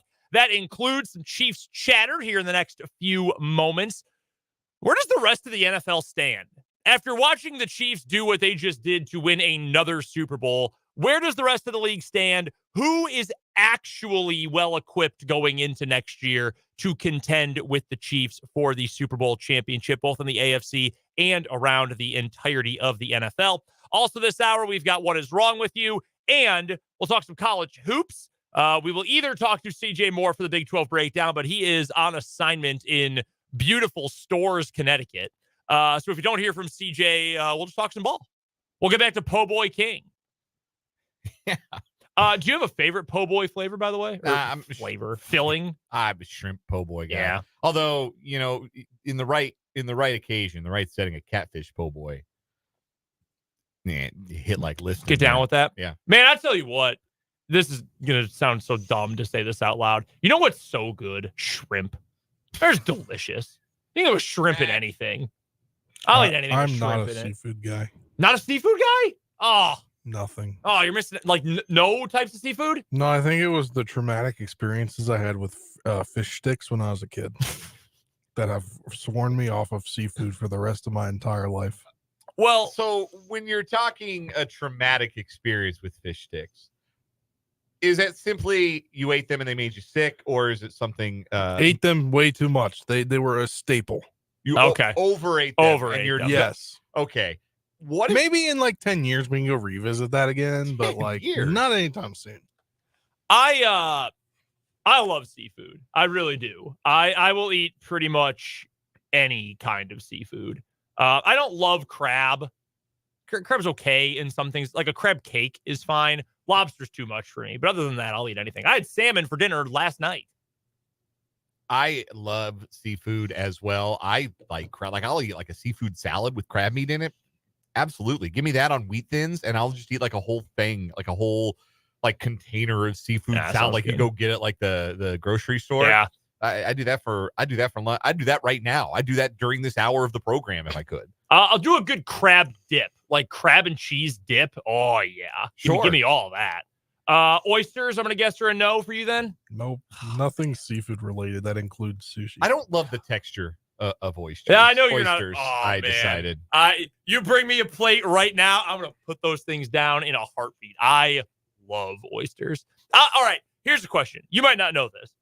I'm certain you won't because you've lived here for a month. Literally a month.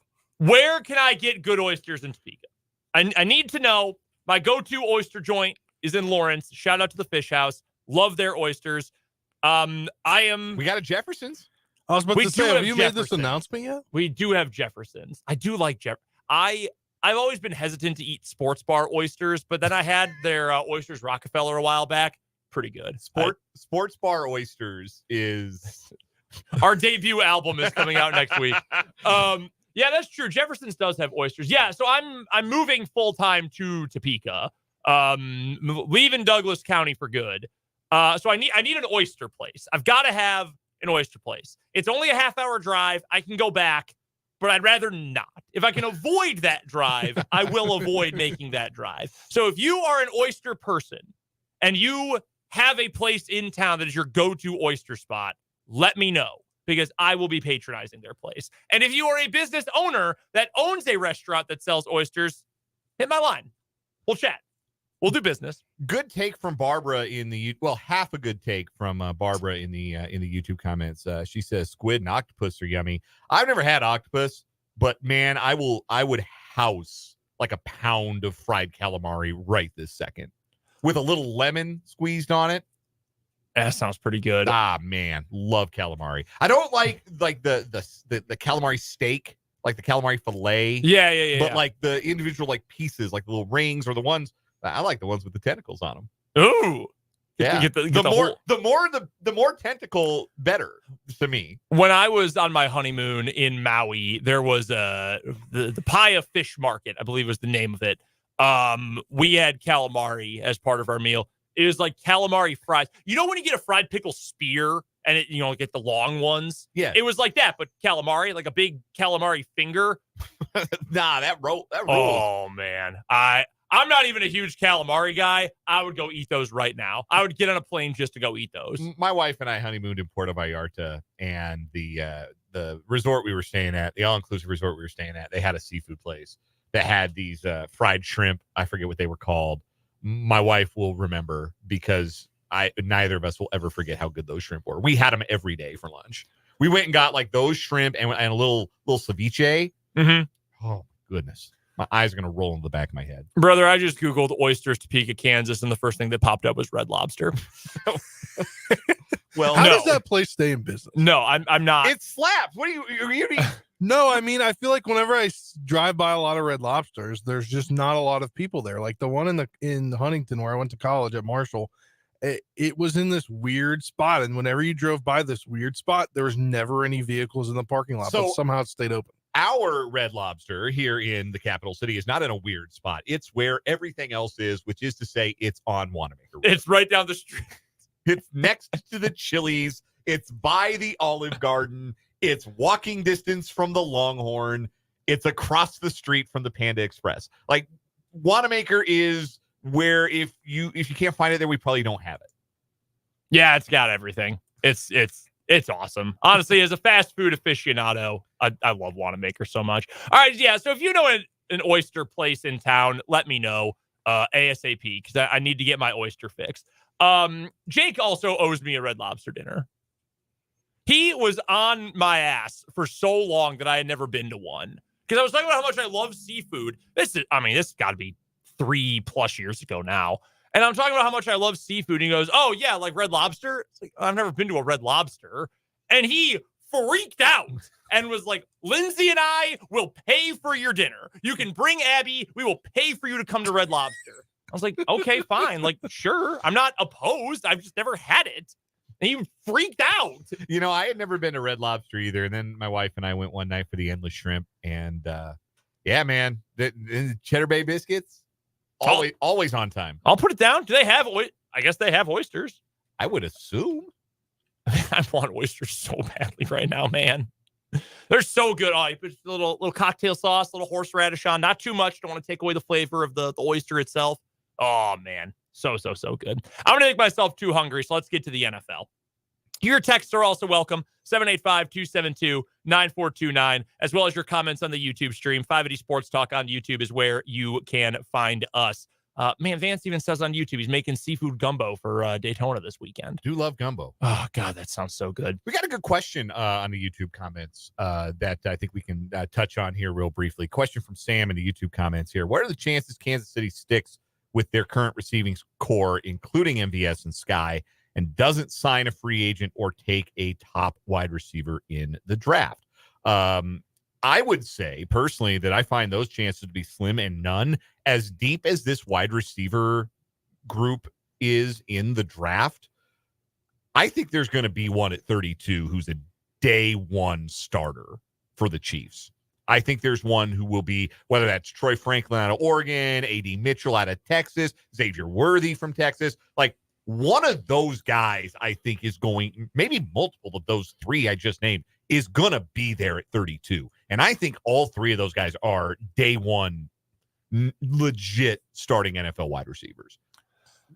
I don't know if it will be at 32, but I do think the Chiefs are going to take one on the first 2 days of the draft. And honestly, the biggest reason why, because I understand that this is sort of what we talked about yesterday or earlier this week with Randy Mueller, whenever it was, yesterday or whatever it was, with the topic that, well, now that, the Chiefs prove you don't need to pay a wide receiver to win, so why would you?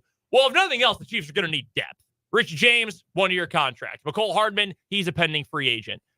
MVS, you can very easily cut him and save money to the cap, which if you want to go add elsewhere, and I do think the Chiefs are going to need to free up some money to re-sign some of these 1-year guys and also go out and add other pro personnel additions this year, you're going to need to free up some cap space.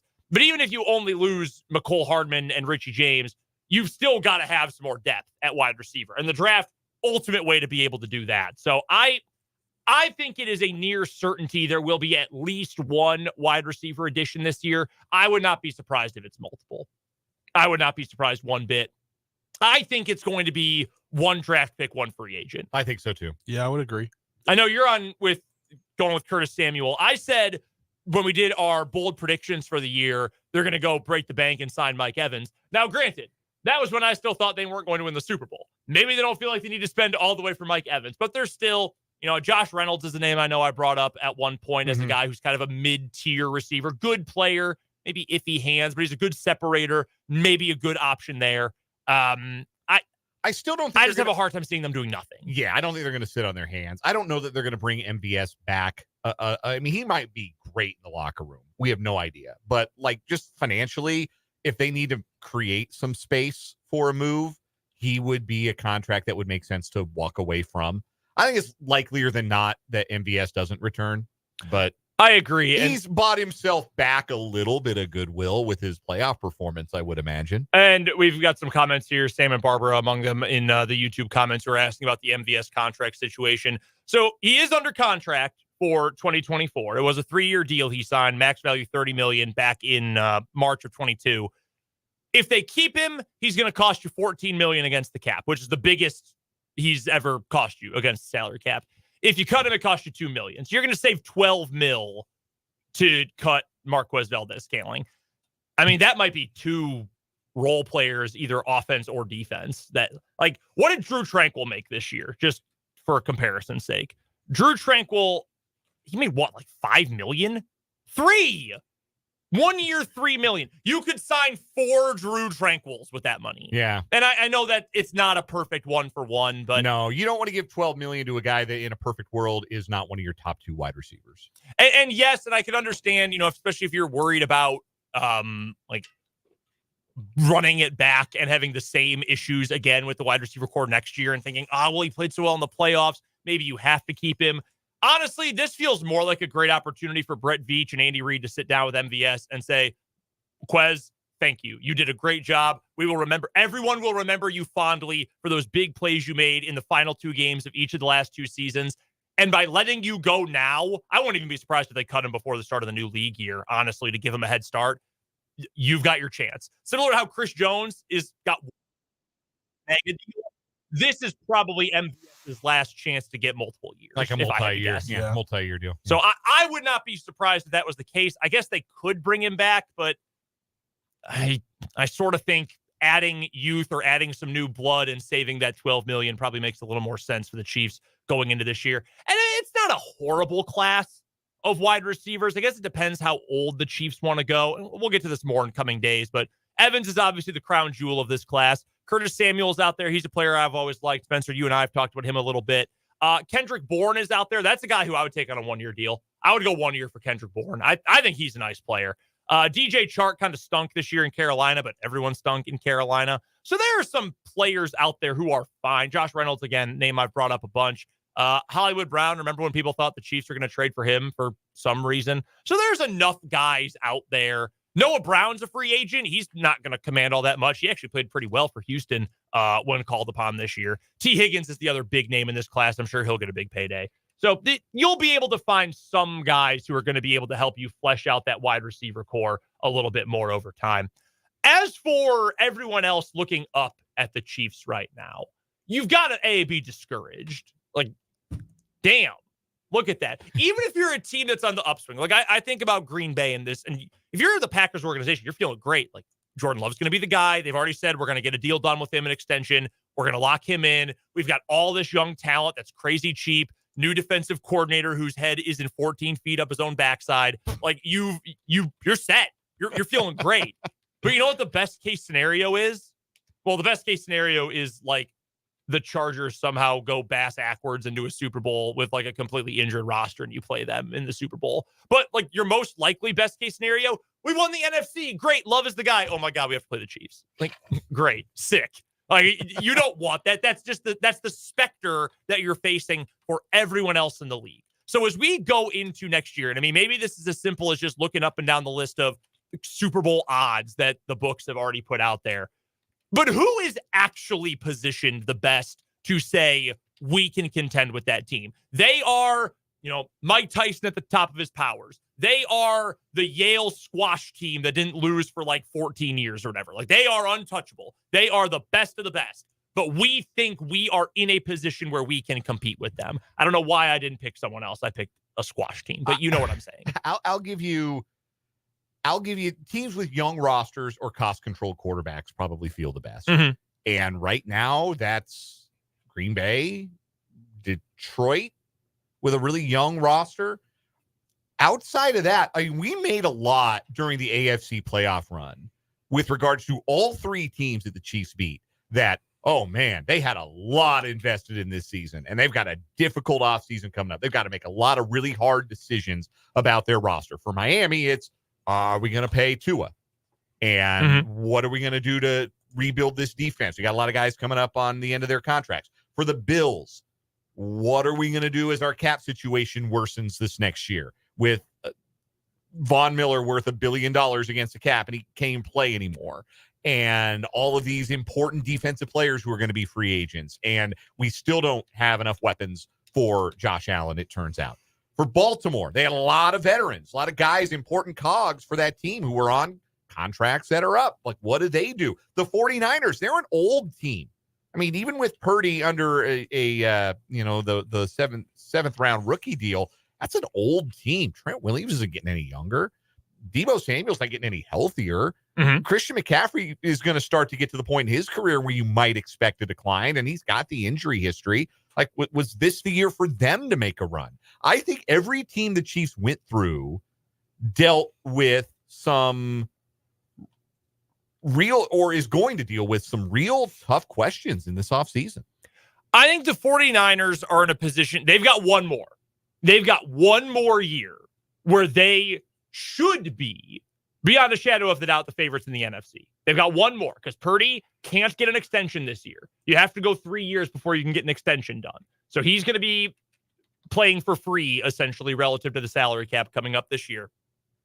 Yes, they are older. Yes, they are more and more banged up, but they've still got most of the pieces in place. They should be your NFC favorites again. But after this year, when Purdy gets an extension, because unless he completely craters, he's going to get an extension. You've got to pay that guy. Because I'm with you. I think he's on the trajectory to next year probably be a top 10 quarterback in the league. I would say so for sure. I think he's done enough to earn that kind of honorific. You got to pay him then. You got to pay him like a top 10 quarterback in the league. I don't know that he gets, what Herbert and Hurts and Burrow and Jackson and all those guys got, but you got to pay him. I think the 49ers are an interesting case study because of where they are at quarterback and the guys that are on heading into free agency versus they are over the cap, projected cap, or over the cap by $3 million. So somebody's getting cut. They're going to make a big decision on a veteran somewhere. Yep. That has $10 to $15 million in cap space, so you can sign some guys. And after that, too, in 2020, so even looking further into the future, the 49ers have a ton of free agents following this coming season, if I remember correctly. And Spotrac is not helping me out here. I looked for San Francisco. It gave me the entire league. Just give me one moment. But even after Purdy gets that big contract, like, you've got to figure out what is going on with, Brandon Ayuk. You've got to figure out what's going on with a ton of dudes on that he's defense. a guy that the rumors are he wants out. He said, he was asked about it, and he said, I got one more year left. But okay. One of his family friends or something said he wants out. He's going to get paid. Yeah. He is good enough. He is going to get paid. Eric Armstead, Charvarius Ward, Dre Greenlaw, another guy who's been banged up and is coming off an Achilles injury. Diamador Lenore, who's become a good player. So they've got one more year, I think. One more.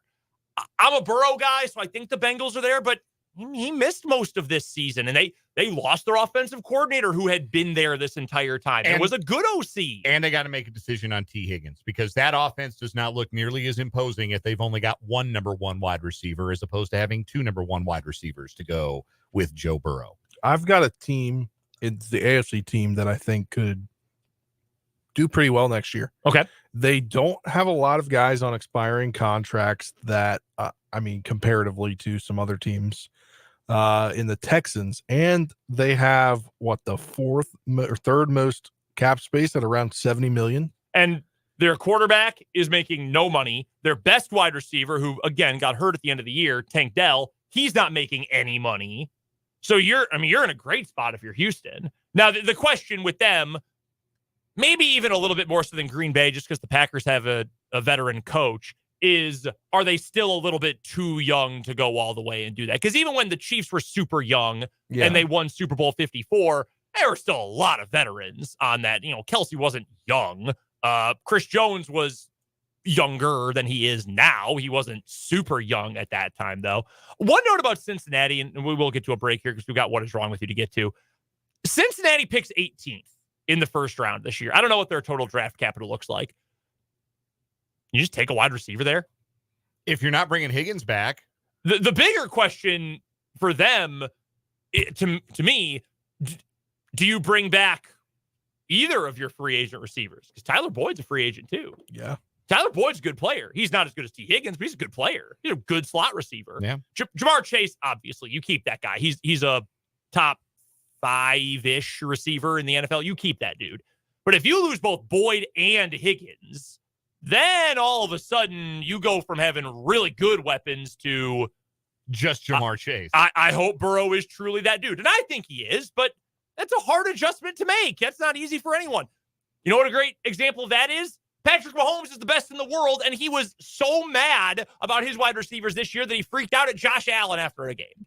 That's how difficult that adjustment can be. It's a small group. It really does. And teams will pop up over the course of the year. Obviously, that happens every season. But again, you can give me whoever you want as a favorite to win the Super Bowl next year. Right now, betting-wise, it's San Francisco.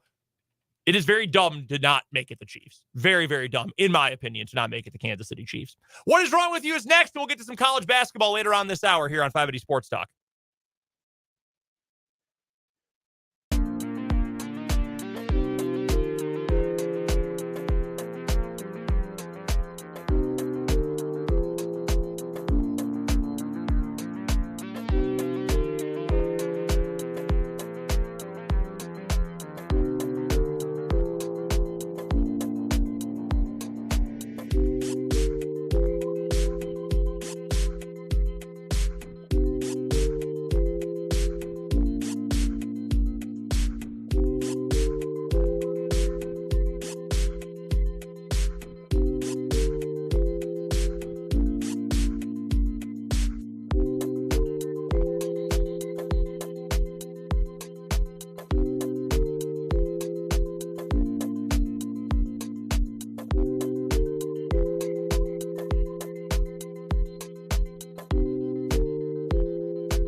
What is wrong with you time on 580 Sports Talk with Brendan, Dan, and Spencer.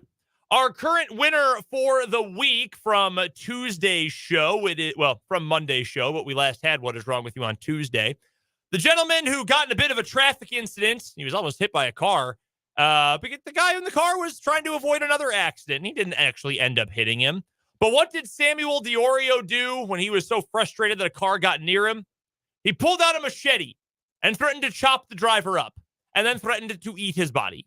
Yeah, he said, "I will eat your body." And again, wielding a machete the entire time. Little bit extreme there, my guy, Samuel. Today's What Is Wrong With You stories are brought to you by Top City Metal Supply, who cuts the metal you need to your specifications. That saves you time, money, and material. Never settle when it comes to metal with Top City Metal Supply on South Topeka Boulevard, halfway between Frito-Lay and Forbes Field. I will go first today. Have you ever tried to win an ex back? Or to do, maybe not actively try, but try to do something like a little nicer than you would do for an ex? The answer is no. But if the answer was yes, the answer here would still be no. Okay, fair enough. Yeah. Fair enough. Many of us have been there before. You try to, hey, I think what's the meme? It's one of the Migos, isn't it? Looking at his phone, like this could be us. No, that's Future. That's Future. Yeah, Future looking at his phone. Future looking at his phone. Yeah, Hey, speaking of Future, I thought we had a future together. Hope you're doing okay. That meme that goes around on Twitter once in a while. Mm-hmm. Lot of men and women have been through there before. Well, a man from Polk County, Florida, spent Valentine's Day in jail after Sheriff Grady Judd said the man not only stole someone's statues out of their front yard, but then gifted them to his ex-girlfriend. According to the sheriff, 33-year-old Anthony Lewis wanted Valentine's Day to be special for his lost love, and he believes that the sheriff believes the man may have been trying to make up with her. The sheriff stated that Lewis was riding his bicycle when he stole 2 crane statues out of a woman's front yard. Quote, the statues were provided to the victim by her deceased husband before he was deceased, of course, but they were very special to her, and he rips them off. Detectives tracked down the missing statues to Lewis's ex-girlfriend's house. Judd said, the sheriff again, when investigators explained that the statues were stolen, the woman was mortified and cooperated with the deputies. The statues were returned to their rightful owner, and Lewis, who has 39 previous burglary and theft charges, was arrested. The sheriff then said, quote, if this guy's in the area, he'll steal it. Keep an eye on him. This is the same sheriff from the story of the guy of the airboat earlier this week. This is our guy, Grady Judd, the Polk County sheriff. Wow. It's the same sheriff. This man's been busy. Busy recently. We don't see the sheriff show up in multiple stories during the course of the same week. That's pretty funny. Yes, this guy wanted to make up with his ex and thought, I'm going to do what I do best. Rob someone. Steal things.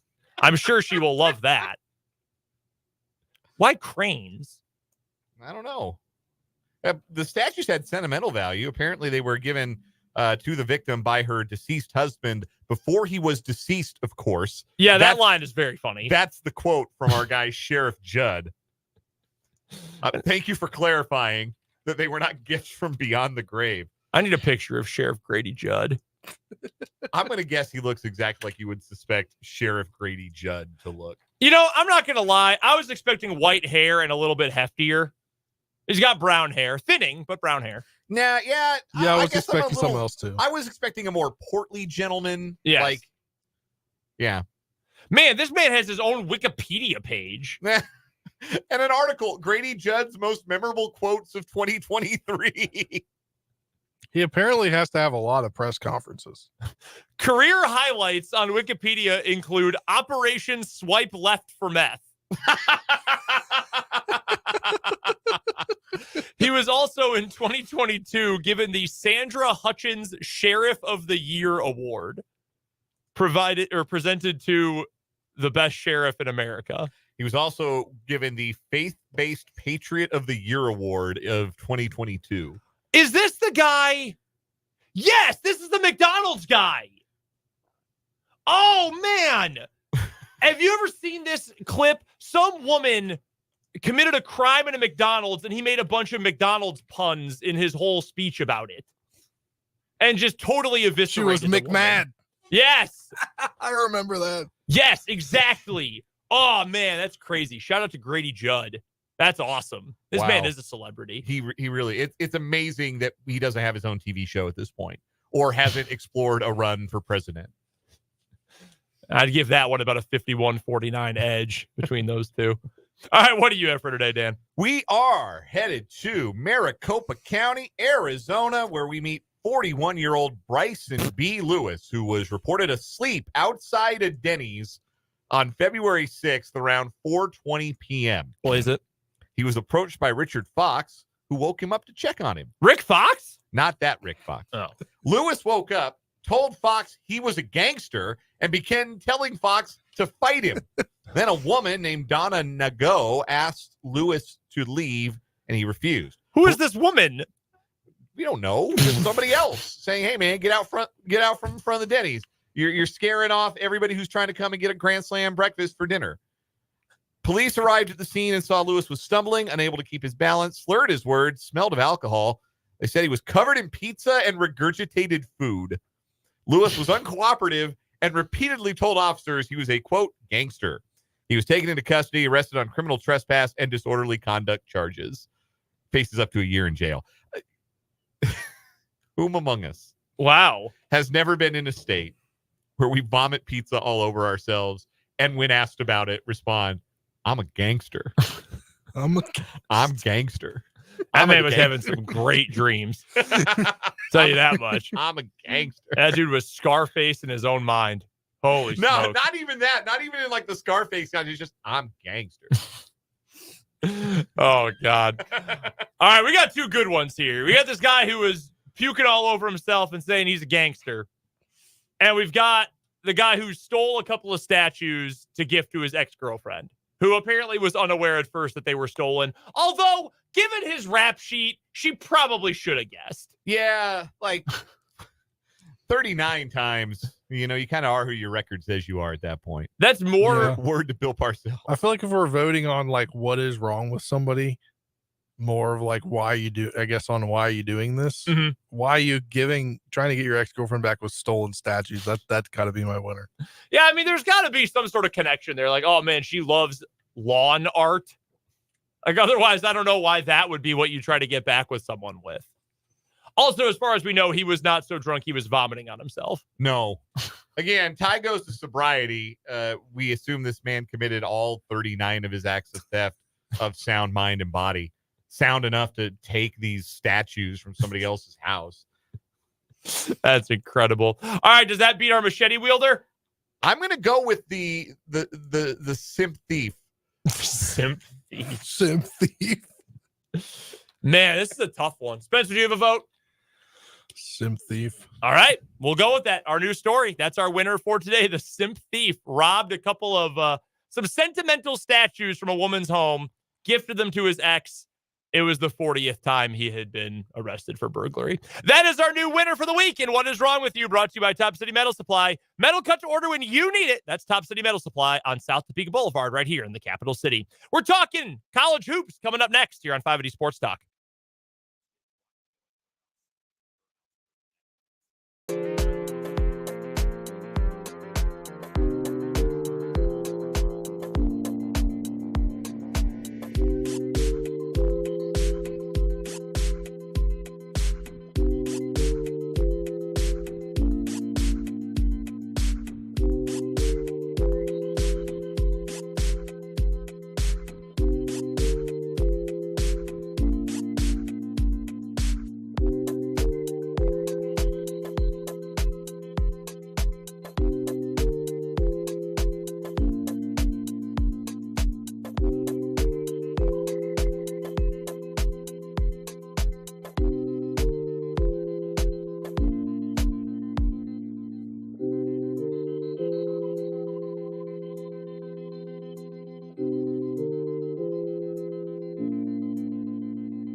Joining us on the Fleming Place Wine and Spirits hotline is our good friend CJ Moore, who covers all things college basketball for The Athletic. Go find him on Twitter at CJ Moore Hoops. And again, go be a subscriber to The Athletic so you can read all of CJ's fantastic work. CJ, on the road out east this week, how is the Northeast United States? It's cold.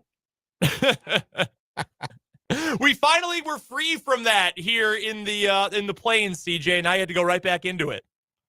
Yeah. Next week I'm in Boca, so I got a treat there. Oh, meeting with Dusty May on the docket for next week? Yep. How about that? Well, enjoy the whiplash of travel along the Eastern Seaboard, CJ. Let's get to some Big 12 hoops here as we get closer and closer to the home stretch of the season. I wanted to start with Kansas and this loss to Texas Tech. Bill Self talked about it earlier today that, hey, this is not a death knell for our program. What was a bigger deal was blowing leads against West Virginia and UCF, and I'm inclined to agree with him. I don't know if there's anything, CJ, to learn from this game against Tech other than we already knew the depth was bad, and KU really needs to get Kevin McCullough back. Is there anything else to learn or to take away from that game? I think they also have to get Hunter Dickinson right. I mean, he is, what's he now? He's 8 for 26 from 2 in his last 2 games. Oof. Inside the arc. So he's like lost his powers, and he needs to get back making easy ones. So I think that is one thing that, besides getting Kevin McCullough back, they got to figure out a way to get Hunter to his confidence and get him going again. By the way, I was one of those idiots a few years ago who was saying, you got to play Hunter Mickelson more. History did not look kindly back on that take. What do you think it's going to take to get Hunter going again, though, CJ? I assume it has a lot to do with how he is being defended and being roughed up. And we know that Bill Self has not been a huge fan of the whistle he's gotten recently. What do you think it's going to take? Is it a mental thing, a schematic thing to try to get him back in a rhythm? I think it's more mental more than anything. I mean, he's missing shots that he would usually make. So he's got to figure out a way to just, block out any, when you have doubt as a basketball player and start second guessing whether, oh, am I going to make this? Is somebody going to block this? That's when your game can just go to hell. So he's got to get his confidence back. And, confidence is usually a thing that's not lacking with Hunter Dickinson. But right now he's not playing like a guy that has it. Sounds like McCullough is going to be back for this game against Oklahoma coming up on Saturday, which is obviously a positive for KU. You get Jamari McDowell back too, and Jamari doesn't play a whole lot, but that means you don't have to play Wilder Evers for 45 seconds. So maybe KU considers that as a plus going into this game. At OU, maybe not the most raucous crowd always in the Big 12, but they are ranked. They are vastly improved from where they were a year ago. We've talked about this Sooner team and Porter Mosier's group over the course of the Big 12 season, CJ. What do you make of this matchup? What really stands out? What is it going to take for KU to get off the schneid and to get a meaningful road win if they're able to do so this weekend? Well, I think they're going to have to pound the ball inside. Oklahoma, I was actually kind of behind the scenes with them. I didn't end up writing anything yet off that, but I was behind the scenes with them for their game at Kansas. And, a big emphasis for them was taking away Hunter Dickinson. And they struggled to do that. And he had a really good game in that game. And they were trying to help by using KJ Adams, man, and he had a good game that game. So, they need their front court to play like their front court can play. And then, just be able to, I'm sure a lot of the emphasis will be trying to take away Pate for Kansas. So, guys like Kevin and Johnny Furphy are going to have to probably step up and hit some threes. But I think it's mostly, what Kansas can do offensively and just getting back on track offensively. Then, obviously guarding, and they're going to try to make Hunter run, put him in a lot of ball screens, those sorts of things. And he's going to have to play a good game there too. But this is a big game for Kansas. Eventually they got to get a road win, and it's a big one for Oklahoma too. Because they're while they're comfortably in right now, I think they go on a bad streak here at the end, they might be more on bubble territory. So this is a big game for both these teams. Our guest is CJ Moore, who covers college basketball for The Athletic and joins us on the Big 12 basketball breakdown here on Thursdays at this time on 580 Sports Talk on the Fleming Place Wine and Spirits Hotline. Again, read CJ Moore's work at The Athletic. Check him out on Twitter at CJ Moore Hoops. CJ, Bill Self said about a couple of weeks ago that he didn't feel as though the Big 12 regular season championship meant the same this year as it has meant in previous years, particularly in the era where you played the round robin. Everybody played each other at home and on the road. I have a two-part question regarding those comments. Number one, do you think he's right? And number two, do you think Kansas has maybe kind of approached this season like the regular season Big 12 title isn't highest on their priority list? One, yes, I do think in a way he's right because it's an unbalanced schedule. Not everybody plays the same schedule. And, you're going to have teams that maybe weren't expected to be as good having an easier schedule. So that can impact things. But on the second part, no. And I think he said I think if he was leading the Big 12 and cruising to a conference championship, he probably wouldn't have said the first part, right? But what do you guys have seen like their video? What do they end every huddle with? Big 12 champs. Yeah, Big 12 champs. Yeah. Big 12 champs. So you don't think it matters to them? Like it matters to them. Bill Self is going to do everything he can to win a conference title every year.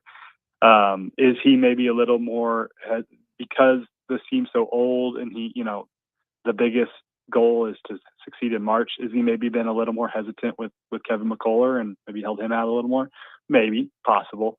But I wouldn't be surprised if he's rushing him back this weekend because, man, that was not very much fun on Tuesday. So I have a hard time believing that Kansas is like changing what they do and how they play based off, we don't really care about the Big 12 regular season. They definitely care.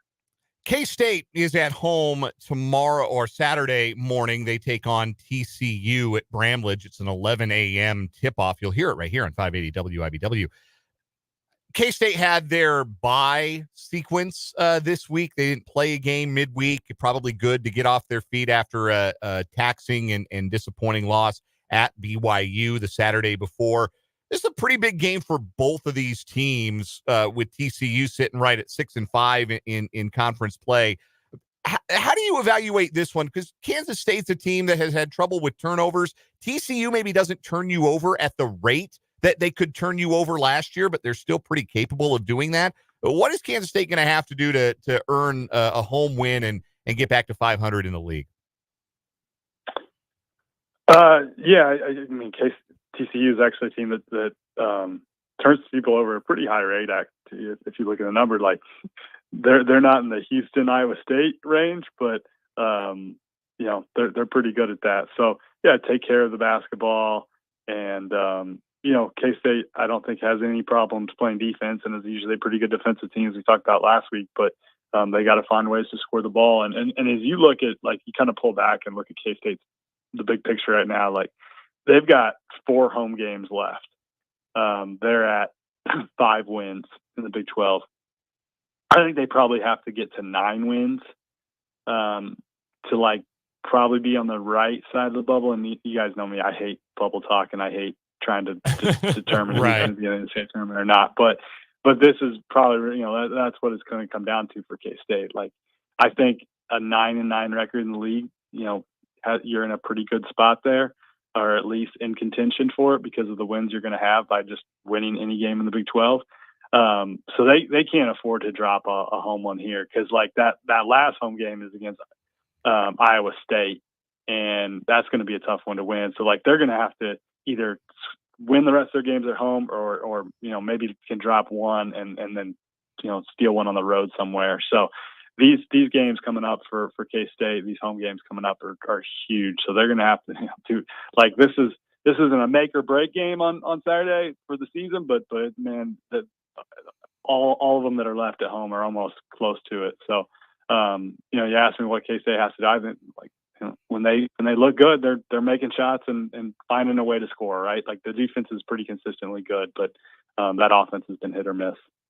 Texas Tech and Iowa State. I don't think anybody expected this would be a marquee matchup this late into the Big 12 season. Certainly not the Big 12 because they stuck it on ESPN Plus. It's another 11 a.m. tip-off, but this is a massive game. You got Iowa State at 8-3, Texas Tech at 7-4 in the league.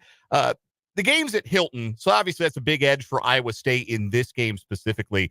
But of those two teams, which do you think has a little bit more staying power for this finishing kick in the league and on into March in the conference tournament, maybe the NCAA tournament? Well, for the league race, I think it's Iowa State just because its depth is so much better. Texas Tech's bench is kind of, it's pretty thin.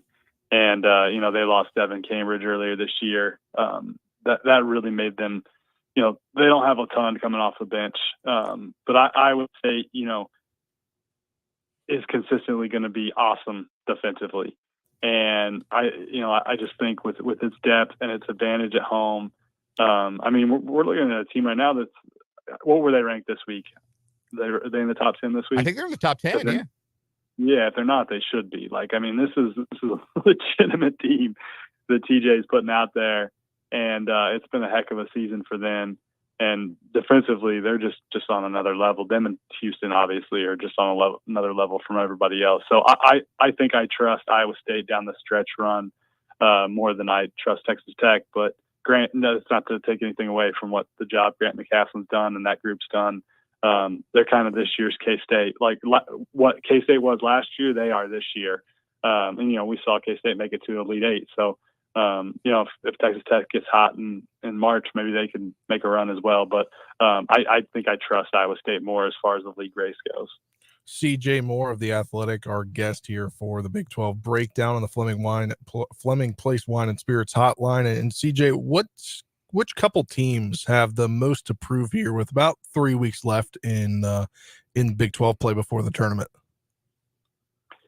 I think you look locally like Kansas, proving that it's a legitimate top 10 team, getting back to playing that kind of basketball. K-State proving that it's capable of, getting to the NCAA tournament for a second straight season. I think that would be a huge, huge boost for Jerome Tang and what he's trying to build there. And, for recruiting too, like to be able to say, hey, we're going to the tournament every year. I think those two teams probably have as much to prove as anybody. Some other teams that maybe BYU, proving it can. I think if it could prove it could finish with a winning record in year one in the Big 12 would be big for Mark Pope and that program. But I think right now, like Kansas State are they're in about as important as their time for their seasons as anybody. Last thing I've got for you, CJ, before we let you go, and appreciate the time joining us today. I guess we can check in again about this when the Big 12 regular season wraps up, but how impressed or at least how surprised have you been by the way BYU, Cincinnati, and UCF have been able to play in their first season in Big 12 play? Like, having watched Cincinnati a bunch, I feel like they're better than 4-7 in the league, but you are what your record says you are. Houston's obviously one of the teams that's the class of college basketball, but what have you thought about the way that these newcomers have been able to adapt to the Big 12 grind?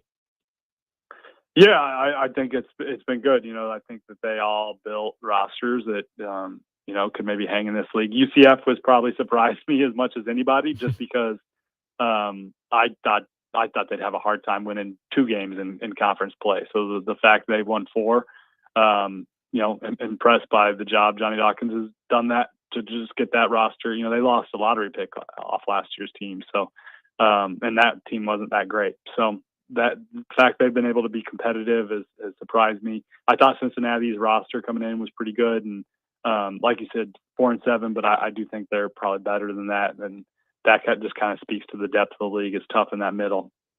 And obviously Houston's done an awesome job, and Calvin Sampson deserves credit for just keeping that thing rolling. CJ Moore covers college hoops for The Athletic. Head to theathletic.com, become a subscriber. It is absolutely worth the price. You can find CJ as well on Twitter at CJ Moore Hoops, and he joins us every Thursday during the Big 12 basketball season for our Big 12 breakdown. CJ, we appreciate you hopping on with us while you're on the road. Thank you so much, and we'll talk to you soon. All right, thanks, guys. See ya. That is CJ Moore from The Athletic. Awesome stuff, as always, from CJ. That'll do it for the 4 o'clock hour of 580 Sports Talk. We've got one more hour coming up after the news.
Let's get it. One more hour of 580 Sports Talk on this Thursday.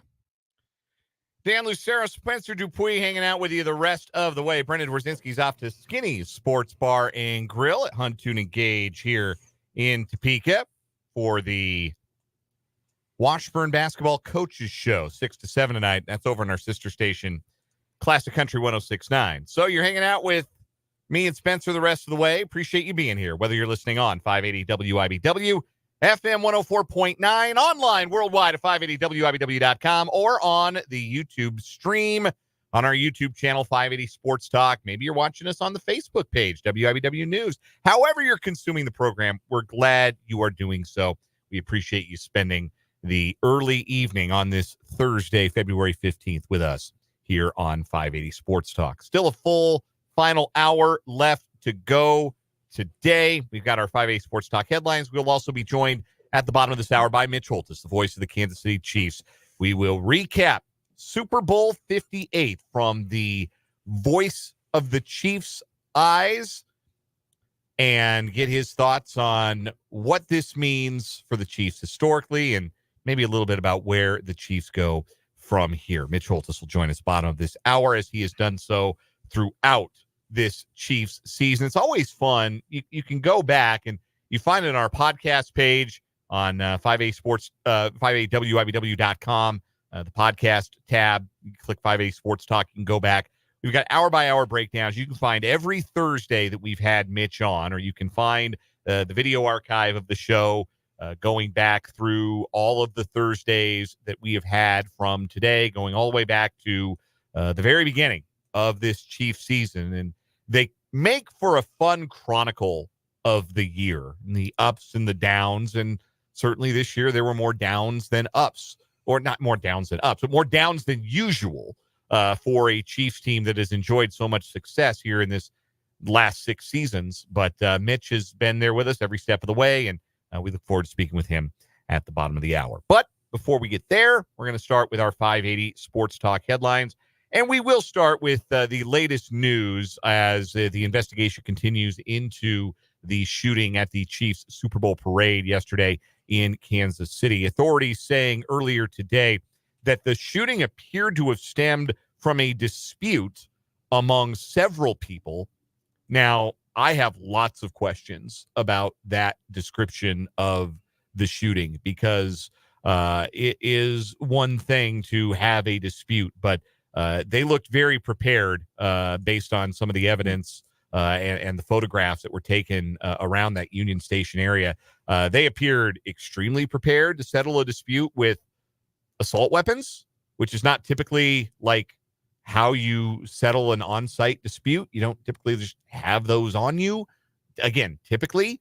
Also, you don't typically have a dispute that involves you firing on a large crowd of people. Like, for me, I don't get it. It'll never make sense. But this explanation, and I have no reason to doubt Police Chief Stacey Graves or anybody with the Kansas City Police Department at this point in their investigation. I'm not going conspiracy theorist on you here. Certainly not for something that is this serious. But I have a lot of questions about how a dispute between several people turned into an incident where 23 people were injured, where 22 were injured, one was killed, and that half of the people who were injured were under the age of 16. And I can't fathom how, like, whatever dispute was involved here, what did those kids have to do with it? I guess, again, is the question that I have. There were reports that 3 people were detained by the police and brought in yesterday after the shooting. One of those people, who was an adult, has been released from custody, and the 2 that remain detained are juveniles and remain in custody while the police work with juvenile prosecutors to determine the appropriate level of charges. If there is good news to be found here, it is in that all of the patients who were admitted to Children's Mercy Hospital, so all of the juvenile patients with injuries, gunshot wounds, all are expected to survive their injuries. Many of them have been discharged, in fact, from the hospital at this point, which is obviously wonderful news.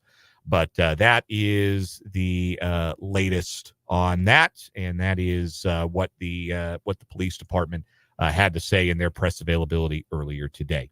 So with that, we'll close the book on that headline. We'll get back into the sports stuff. And Spencer, I'll let you lead off. It was kind of hinted to earlier by Brendan that the Bears are going to have some more cap space. They've released safety Eddie Jackson and K-State alum guard Cody Whitehair. So this is kind of the first of the roster moves to give teams back some cap space that we've really seen this offseason. Yeah, you start to see some moves made, procedural stuff that happens before the end of the league year for the sake of creating space. And these are the first, notable ones. Eddie Jackson hasn't been really a very good player for the last couple of seasons. He was excellent the last time the Bears went to the playoffs in 2018. He's had a good career, but certainly on the decline of his career. It was also a rough year for Whitehair, the former Kansas State Wildcat. 8-year pro. He's had a very solid career, but had a really difficult 2023. He had a lot of company on that Bears offensive line and that Bears offense as a whole. But those two players are now free agents. Helps them to maybe try and find a home and be more secure about where they're going to continue their career as the league year gets underway in a couple of weeks. And also gives the Bears some cap space where they could try and pull the strings on a deal potentially as they look forward to bolstering their roster with a offseason that includes, for now, the number 1 overall draft pick. Next headline for me, this broke during the show today. Commissioner of Major League Baseball, Rob Manfred, held a press conference today, and the most notable thing he had to say was that his tenure as the commissioner has an end date. And it is not that close, but it does exist. Manfred says that his tenure as Major League Baseball commissioner will end in early 2029. So that's 5 years from now, which is 5 years too long. And really, the whole Rob Manfred as commissioner is 14 years too long, if you ask me. The good news is that with 5 years, there is no excuse for Major League Baseball not to find a next commissioner who actually likes the sport. This is really all I am asking for from the people, from the owners who appoint a commissioner in Major League Baseball. If they could find somebody to do the job who likes baseball, who actually likes the sport, who wants to see the sport grow, who wants to see the sport get better, who will do away with the blasted ghost runner rule, which is the stupidest rule in the history of sports. Just somebody who likes baseball, whether that's, there's already speculation that former Red Sox and Cubs general manager Theo Epstein, who's had a prominent job within the Major League Baseball front office in the last year or two, might be a logical successor. I think Theo likes baseball. Sign me up. That would work for me. I'd be okay with that. Just anybody who likes the sport. Anybody who wants to see the sport grow. Because Rob Manfred's lasting legacy as the commissioner will be that there is less baseball than when he took over as the commissioner. How do I mean? There is less baseball in terms of the games are shorter. That's actually not all that bad, to be honest. Games being shorter, 9 innings, going faster with the pitch clock. I didn't say it was all bad. I just said the legacy is that there is less baseball. There is less baseball in terms of 9-inning games being shorter. There is less baseball in terms of extra inning games being shorter. Again, because of the stupidest rule in the history of sports, the ghost runner at second base in the start of the 10th inning. There is less baseball in the Major League Draft. There are less baseball players because the Major League Baseball draft was shortened from 50 rounds to 40 rounds to now 20 rounds. There is less baseball in terms of the number of minor league teams. Minor leagues used to have 6 levels. Now they have 4. 2 whole levels of minor league baseball were eradicated, replaced by complex leagues that take place in Florida and Arizona and took professional affiliated minor league baseball away from a lot of communities, including, Spencer, some I know you're familiar with from your part of the country out there in the Appalachian League. Yeah. Even Frederick Keys, no longer a team. They're an MLB draft league affiliate, so they only stick around for like 90 days at most. Hagerstown Suns completely gone. Although they now have a new, not Appy League, what Atlantic League team starting up there, which is great to continue baseball in the community. Yes, it's nice to have baseball still in those communities, but there's a big difference between baseball in the community and affiliated baseball. The ability to go and see players who are on a path to the major leagues. And if you don't believe me, I know some of this is the brand new ballpark, but you go down to Wichita and you see how many people go out to Riverfront Stadium to see the Wind Surge play as an affiliated minor league team. Are they good or are they bad? Do they have a winning record? Do they have a losing record? It's beside the point. Those guys are the future of the Minnesota Twins, and you get to see them play against the future of other major league organizations, just like you used to for many, many years in Wichita. Get to see the future major leaguers when they were the Wichita Wranglers or the Wichita Arrows or whatever it was that they used to be many, many, many years ago when they had affiliated baseball there in Wichita. I lived in Wichita at a period of time where they did not have affiliated baseball. They had the Wichita Wingnuts of the American Association, and the Wingnuts were the business in that league. They had one year, they had a 100-game season. I think they won 73 games. They were the class of the American Association, and I went to a bunch of their games, me and about 100 other people. There was nobody at Lawrence Dumont Stadium going to those games, because it's one thing to be baseball, even professional baseball, but it's quite another to have affiliated baseball. That matters so much, even if it is the lower levels, even if it is rookie league or low A ball like the Appy League used to be out there out east, or the Pioneer League used to be for parts of the Mountain West, Wyoming, Idaho, Montana. The Appy League is expanding. Did you see that this morning on MLB Network? I did not see that, but they're not affiliated. Yeah. To my broader point. That's true, but they are somewhat affiliated with the MLB because the MLB is helping them announce team names. So I don't understand this because where I went to school, they just got with the new ballpark for the school. They now have an Appy League team. So it's a prospect league essentially, right? Yeah. Like what ends up happening is it's players. It's basically like your collegiate summer baseball league, like what we've had here in Topeka with the Golden Giants for some years. It's in a lot of communities in Kansas. The Jayhawk League, in fact, used to be one of the more prominent college wood bat summer leagues. Certainly in the Midwest, the Mink League is still a big deal. Those leagues still exist, and Major League Baseball has supported some of those leagues where they took away affiliated minor league baseball. But my point is they didn't have to do that. So that is Rob Manfred's legacy. When he leaves, and we now know that will be in early 2029, when he is no longer the commissioner, Rob Manfred's legacy will be that there is less baseball than there was when he took over as the commissioner. And that, to me, is a pretty rotten legacy. So it can't go, these next 5 years can't go fast enough as far as I'm concerned. And I hope we get a commissioner in there who actually loves the game of baseball, wants to really grow the game of baseball in a meaningful way, and gets rid of the damn ghost runner. I have another negative MLB headline for you. Okay. It's not really a headline. It's starting to become, because writers of The Athletic are taking notice in places like that.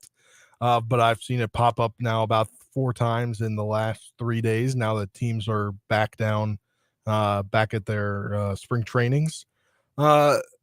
Nike, which was the only supplier of baseball uniforms, jerseys for the last few years, has now partnered with Fanatics. Mm-hmm. Have you seen how they have ruined MLB jerseys? Yeah, they suck. It's a crime. It's a fashion crime. All of the names on the back of the jerseys are super condensed. They look like honestly, what the players are wearing out there to work out, these spring training jerseys, they look like knockoffs you buy for $20 at Marshall's. Here's something that Reddit College Football, that big account on Twitter, tweeted or quoted a tweet of, I believe it was a Cardinals spring training jersey. This was yesterday. There's a good chance your local college baseball team will have better quality uniforms than MLB teams this season. Nike is subcontracting production of actual game uniforms to Fanatics, which is primarily known for their low quality licensed knockoffs that you can get at cheap prices, which is like it's changing in the NHL, but the NHL jerseys if you buy from Adidas, which I think is the last couple of years of Adidas, if they're still with Adidas, you can buy a cheaper one for like $100 or $90 or whatever it is from Fanatics, which is just horrible. But Fanatics is somehow like the biggest jersey seller and partner with the sports goods throughout the country, and they're just completely ruining everything. Because they'll do it for cheap. At the end of the day, like, there's a broader discussion about how just like everyday stuff is worse every single day. Just everyday stuff gets worse and slightly more expensive and slightly worse. Fanatics, honestly, like Michael Rubin is the head of Fanatics. He should be thrown in prison. Like he should be jailed. Guantanamo is too good for Michael Rubin and what he has done because if you want team gear, if you want to wear something with your favorite team's logo on it, or if you want to buy a jersey, that's who you have to go through. You have to go through Fanatics. And the quality of their stuff sucks. It's appallingly bad. And nobody does anything about it. Like, we know whose fault this is. We know it's Fanatics' fault, but there's nothing anybody can do about it. So you buy your Chiefs World Champion shirt, and maybe it'll show up. Maybe it'll be the right size. Maybe the letters will be straight, but probably not. Maybe the letters will be crooked. Maybe Chiefs will be spelled wrong. Maybe you'll order a shirt and the logo will be printed on the back instead of the front. Like, the quality control at Fanatics, there's a whole Twitter account dedicated to this. I think it's called Fanatics Sucks on Twitter. I did not know this. Yeah, there's a whole account dedicated to, like, somebody ordered an Isaiah Pacheco jersey for Christmas and they got it, but except on the neckline, where it usually says nothing because the Chiefs don't put like Chiefs on their jerseys. So above the number 10, it said Broncos. At least they were the right color. Oh my gosh. There's it's Nola. What's the picture for the Phillies? No, that's fake. That's fake. Oh, that's fake. Yeah, okay. That's Photoshop. I was gonna say. Calm down. I saw what you saw. Yeah, that's not real. But there are plenty of other literal, actual Fanatic screw ups out there. Yeah, making something that people enjoyed worse. Surely the players will get used to it, but they just look so low rent, and that's a real shame. There was a Fanatics took over what I think NFL's shop a while ago too. Like they control everything. Like if you go to NFL shop, NBA shop, MLB shop, NHL shop, nope, that's all Fanatics. Everything is Fanatics. Everything you buy is from Fanatics. It might have the Nike logo or it might say Mitchell and Ness. No, it's all produced by Fanatics. It's all produced by the same people, and it's all the same low rent, knockoff, lousy quality stuff. There's a bunch of merchandise over the last few years that has been DC, supposedly DC teams. Mm-hmm. Well, nobody did quality control.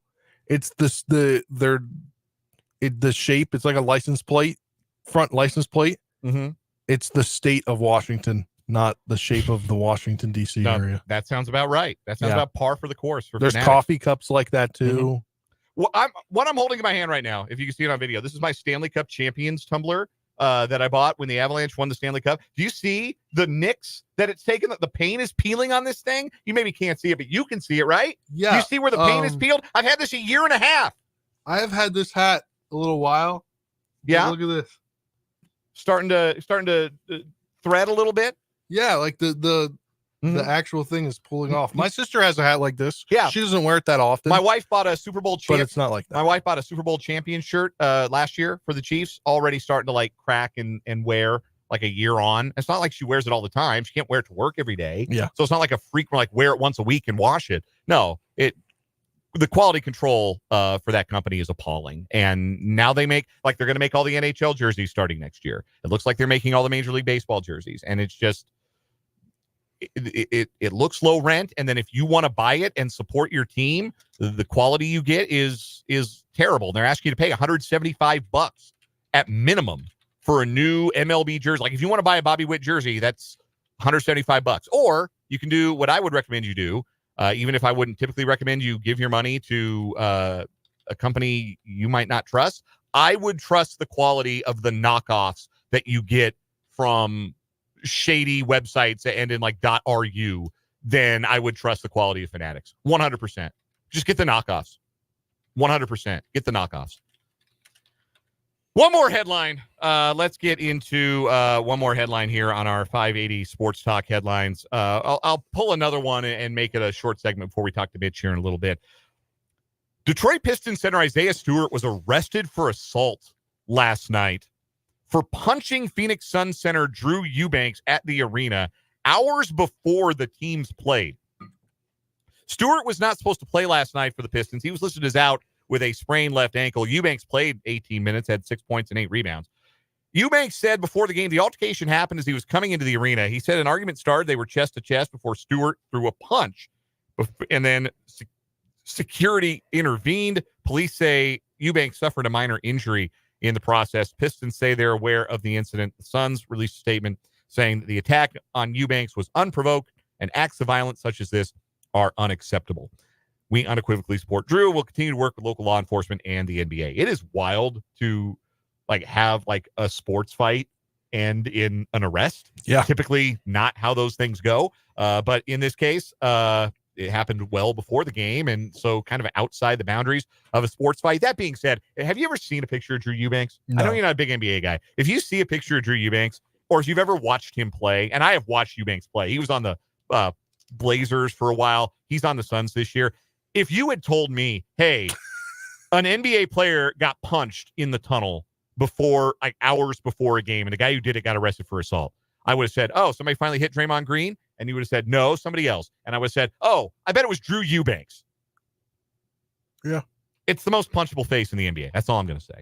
That's going to wrap up our 580 Sports Talk headlines. We got Mitch Holthus coming up in just a little bit. Stay with us here on 580 Sports Talk.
Dan and Spencer with you on 580 Sports Talk. Mitch Holthus, the voice of the Chiefs, going to join us here in just a few moments. We would be remiss if we did not mention the huge news from the world of professional golf today. That's right. The professional sports franchise of Topeka, Kansas, Gary Woodland, in action at the Genesis Invitational at the Riviera Country Club in Los Angeles.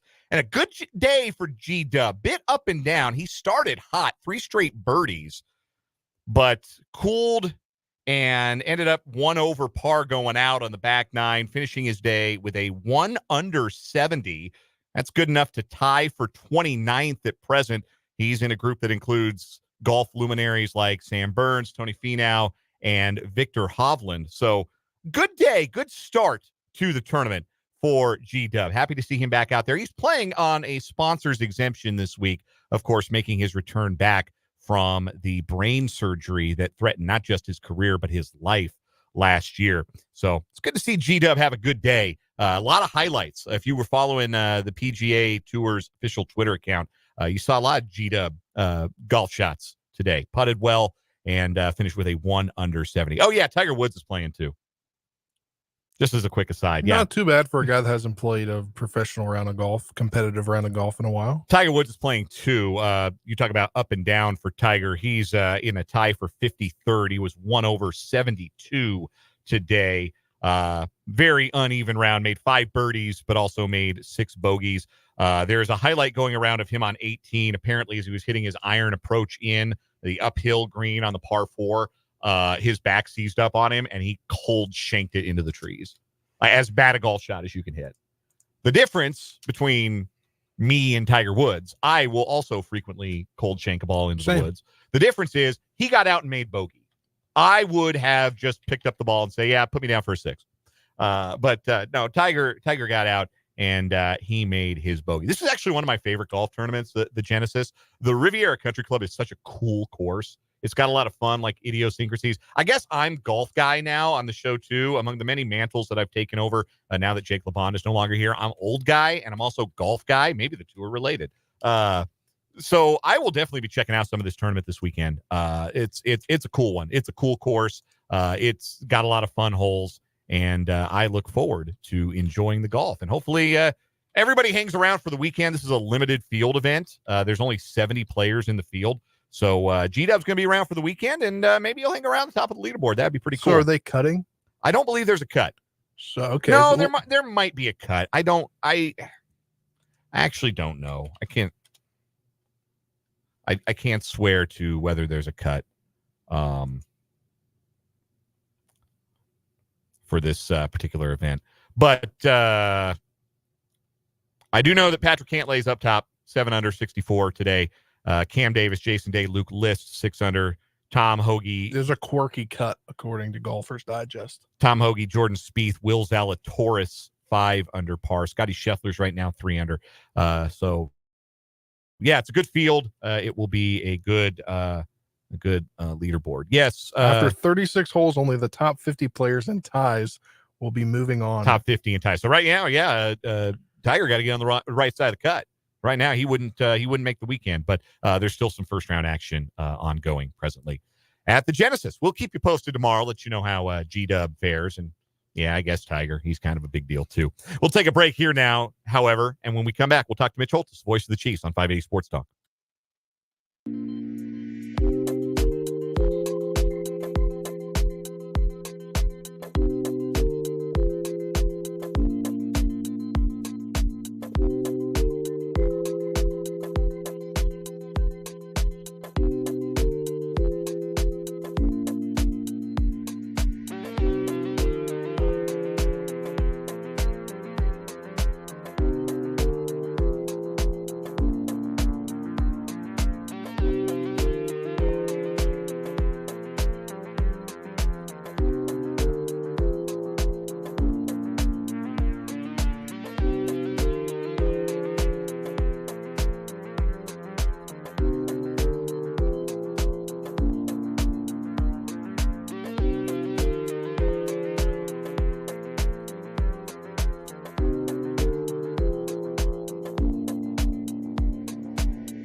For the final time for the 2023 Kansas City Chiefs season, we are pleased to be joined by the voice of the Kansas City Chiefs, Mitch Holthus, who joins us courtesy of our friends at Hy-Vee and Azura Credit Union. Mitch, we have so much to talk about and so much to celebrate, but before we get anywhere, I just want to express how sorry I am that you and the rest of the Chiefs family had to go through what you went through with the shooting immediately following the parade yesterday, and just express our gratitude that you are okay and that everybody involved with the Chiefs appears to be okay as well. Well, thanks. Yeah, it's been very difficult. I'm still a little numb about it, to be quite honest. And going through just a myriad of thoughts like everyone else. But the first is, heartsick for the family that lost a loved one, and concern with empathy for those who have families and those that are recovering from injury, especially the children. Gratitude and for God's grace that there weren't more that were affected or shot or injured, and then also the protection of so many. I mean, if we've got, I don't know how many are there on site there, I heard an estimate of 400,000 to 500,000. And, now we have more clarity on what caused the incident. But the fact that there was just a lot of chaos and a lot of concern and people who are dealing with it. But I am thankful for our first responders and folks that kept people from harm's way. And harm's way was also just some of the panic that set in throughout the entire area, including inside Union Station and people, my family was out in the crowd. I couldn't get a hold of them. Nobody could get a hold of anybody. And yet I'm with the players. They're ushering us off the stage as fast as, they could. It was right after the end of the ceremony. But then a little bit of a panic set in because there's rumors. And so, police, firefighters, first responders, hospital personnel, paramedics. I don't want to leave anybody out here, but they were remarkable and amazing. And yet, I'll be honest, it's anger that it happened. It was senseless. And now that we know, people can reference back to the news conference today that was held. It gave more clarity on what caused it. This wasn't a terrorist attack. And so makes me angry at evil, really, because it was a day full of joy. It was a day full of joy. And if you were in that parade route, this is the third one I've had in 5 years. Wasn't sure I was going to have one, but this one was even a little different. Of course, the weather was so nice that there were so many kids, and I loved it. I broke out in tears 2 or 3 times during the parade. I'm in the back of the pickup with Casey Wolf, and when I would tell the driver, like, bang on the hood or on the cab, and say, that means I'm going to get out and go do a bunch of high fives. It was mostly with kids, and there were just thousands and thousands of kids, more than the other 2 parades. And it was awesome. And I just prayed that the image and memory of those kids will be of one of the greatest days of their lives, because these kids came from everywhere. They were from all over the place. People came from 5 to 6 hours away, and that their memories will be of that joy and not of how the day ended. But I'm also empathetic and with those families and what they had to deal with. So there's just a gamut of emotions. this is the only interview I've done. I'll be honest with you guys. Turned down probably 30 plus interviews nationally, regionally, and locally that I just, haven't done it. I just wasn't ready. And so you're getting the first and probably the only for a while, but we're just going through a lot of things. Well, we always appreciate your time, Mitch, but certainly appreciate you being so willing to open up about that and what you saw there. Let me add this. I lived there. I'm a WWW alum. We lived in Silver Lake 21 years. We talked about all that. We worshiped Topeka Bible Church. We got tons of friends there, but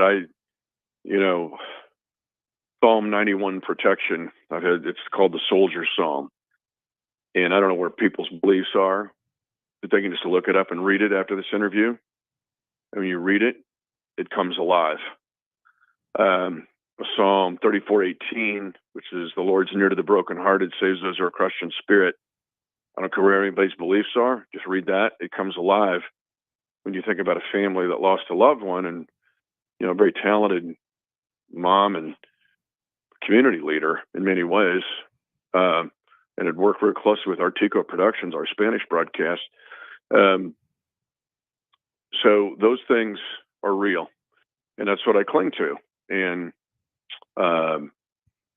so in a hurricane, you cling to the palm tree, and we all had our arms wrapped around those two psalms in particular at this time. So there you go. That's what I'm feeling.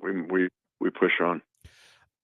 I know it's obviously not the ideal circumstance to learn more about who these Chiefs are as people. And we know that you spend time with these young men as they represent this football team and as they have gone through the grind of a football season. But there are a lot of stories out there about what they did, how they acted, and their instinct in the moment.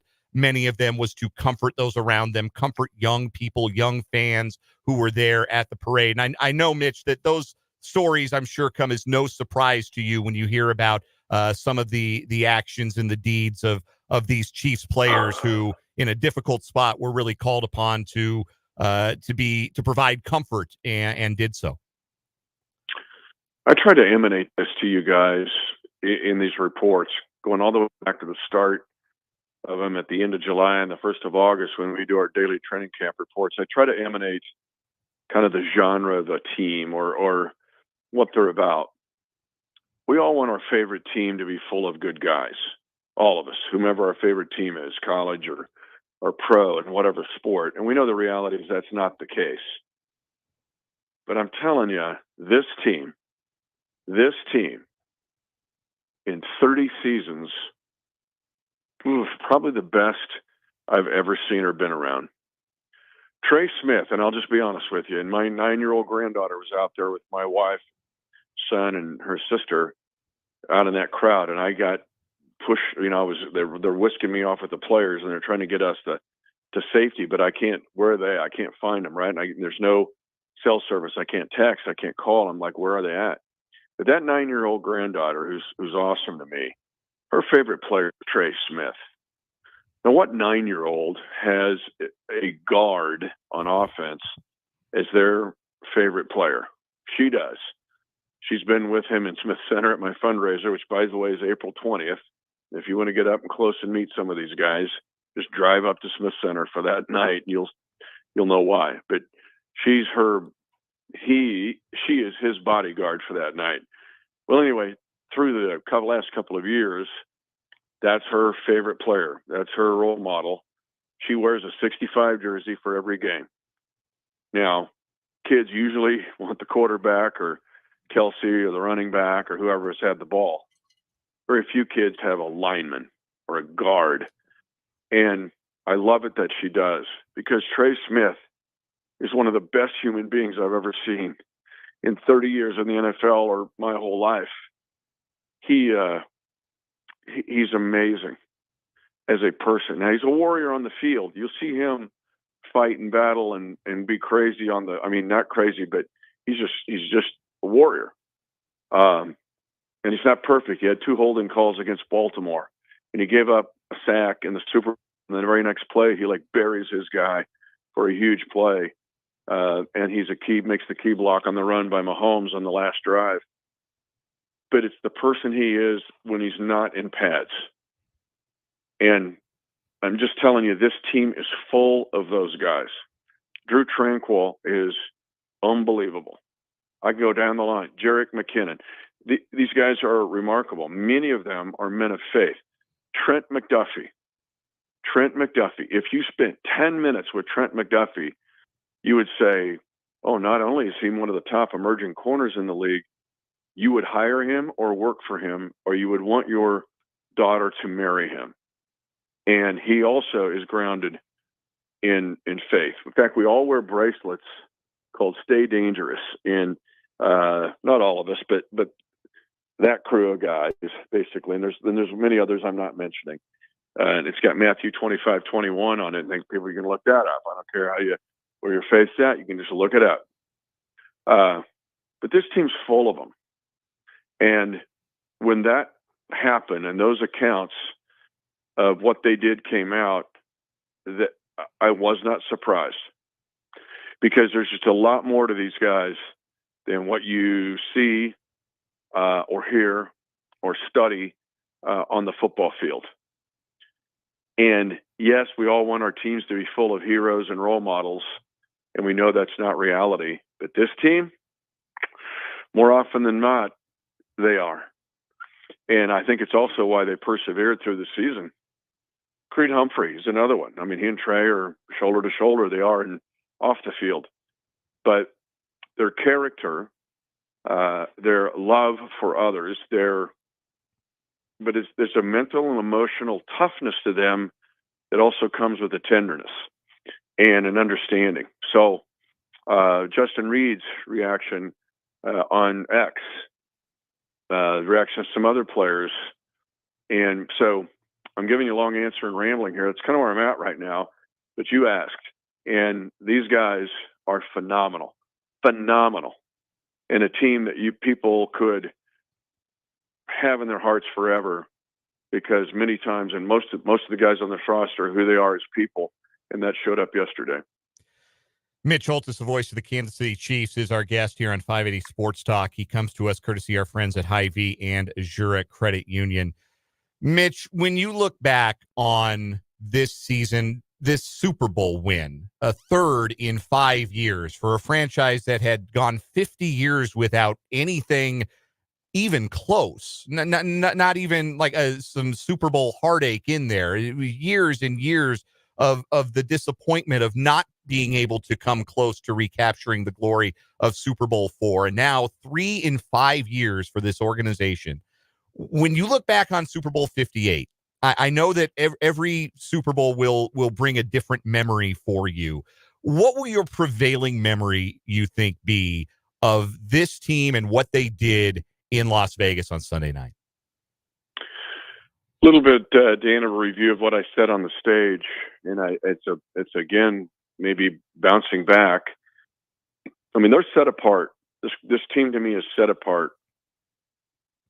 And what they did and how they did it. I saw Chris Jones today and gave him another hug. It's not just what you do, it's who you do it with. And I'm so proud to have been with these guys this season. But what team wins a game with 6 losses? They win a game with minus 28 wind chill, 4th coldest game in NFL history. That I said that separates them in and of itself. But then they had to ride with their sabers drawn into the mouth of the dragon into Buffalo. Very few people gave them a chance to win that game. They just gutted it out, toughed it out, different heroes, different ways. They win the game. But that only earns them one more week to ride into the belly of the beast again with swords drawn to get an incredible road victory at Baltimore, and then to be an underdog against the San Francisco team, who many had said, and rightly so, when you looked at the analytics and you looked at the numbers, the best team in the NFL. But the Chiefs team wasn't about numbers this year. The Chiefs team was one, and this sounds cliche, and if people want to blow it off, that's fine. They can go somewhere else and tune out.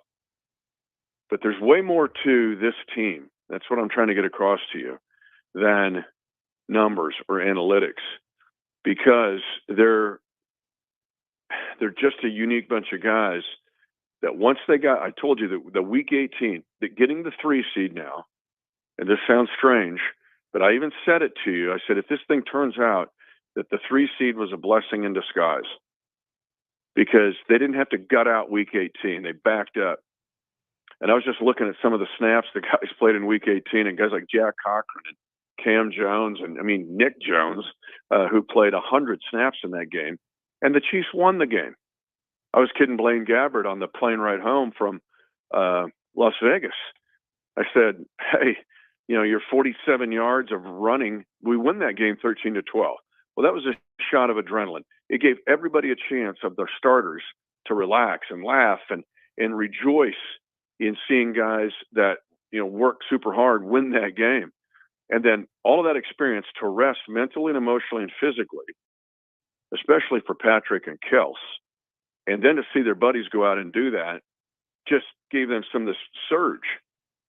But it was their toughness and mental and emotional ability to cope and then to react and their toughness that makes this team their own unique team. And to play 41 games in 2 years and to play 21 games this season, the most of any team in Kansas City Chiefs history, and to win it all with 6 losses and a 3 seed and 2 road tough teams and a tough neutral game, and to beat a 2 seed, a 1 seed, a 1 seed, and to win it. This was not an easy path. And yet this team was not a team that was going to do it the easy way. They didn't mind doing it the hard way because they were a hard scrabbled group. Another flag planted at the top of Football Summit by the Kansas City Chiefs. If I can call back to an old Super Bowl call of yours, Mitch, they and they can't be the same, buddy. No, that was 54, 57. I thought it was Thanksgiving night. I think I told you this. It's Thanksgiving night of 2022. I'm staring at the ceiling, going, "It's the reflection. It's the reflection. If we win it this year, it's all the reflection of Super Bowl 54." And then this year was the Chiefs who started their own history class. And there's always confusion of it's the 23 season, but wait a minute, we're in 24. That's why they use Roman numerals for the playoffs. Right. So I'm thinking it's almost 20 years since the back-to-back. No, you know what? Let's take that almost or nearly, or is it 20 or 19? What is it? I said, no, we're going to do the exact number of days, 6,944 days. So now that number will stick into the minds and hearts and souls of everyone in the Chiefs Kingdom and even NFL followers now, because that was the duration of time between back-to-back champions, and the Chiefs were the ones to do it. And Mitch Holthus has chronicled it all the way through every Thursday with us throughout this NFL season. I was telling the folks earlier, Mitch, and you and I have talked about this in the past, that it's kind of fun to go back and check those mileposts, go back and listen to the chronicle of a season through your voice, through your eyes, and relive the ups and the downs. And this a year where there were more downs than previous years in this run, but the ultimate high of a Super Bowl championship once again for the Chiefs Kingdom. Mitch Holthus joins us throughout this Chiefs season, thanks to our friends at Hy-Vee and Azura Credit Union. Mitch, again, we're glad you're safe. We're glad you and your loved ones are healthy. And we can't thank you enough for being here with us today, being with us here throughout the season. We appreciate you so much. Well, Dan, and it'd be an arduous editing task, but it would be fun. Like if you guys somehow built a collage, like this audio collage of walking us through the season, like just little phrases of what we're talking about. And that would, you just brought it up. That'd put it in perspective for sure. But yeah, it's, thanks for letting me be on, and thanks for the folks at Hy-Vee. They're amazing to allow this to happen, and Azura Credit Union, same way. We got to back up here. We got to get our bearings straight. We've got to keep praying for those who are trying to recover, and pray for the families who've lost a loved one, and then pray that it'll never happen again, and pray that we can somehow minimize and mitigate evil in our nation, in our region, because evil will come to rob joy every time. So that's what we'll do. And thanks for having me, bud. Hey, thanks for being here, Mitch. We appreciate it. Yes, sir. That is the great Mitch Holthus from the voice of the Kansas City Chiefs. Again, Hy-Vee and Azura Credit Union sponsoring those radio hits throughout the year. One final break. We'll come back with a short final word on 580 Sports Talk.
Final word time might literally only be a word. Go ahead, Spencer. Well, just whatever Mitch Holthus said was amazing, and for him to come on with us was just amazing. Yeah. That is my final word. Yeah, I want to echo Mitch, too, and say that we'll continue to have in our thoughts and prayers the victims as they recover from the parade shooting as we know more details. But happier news, hopefully, ahead for all of those folks. That's going to do it for us. We're back tomorrow from 2 to 6. This is 580 Sports Talk.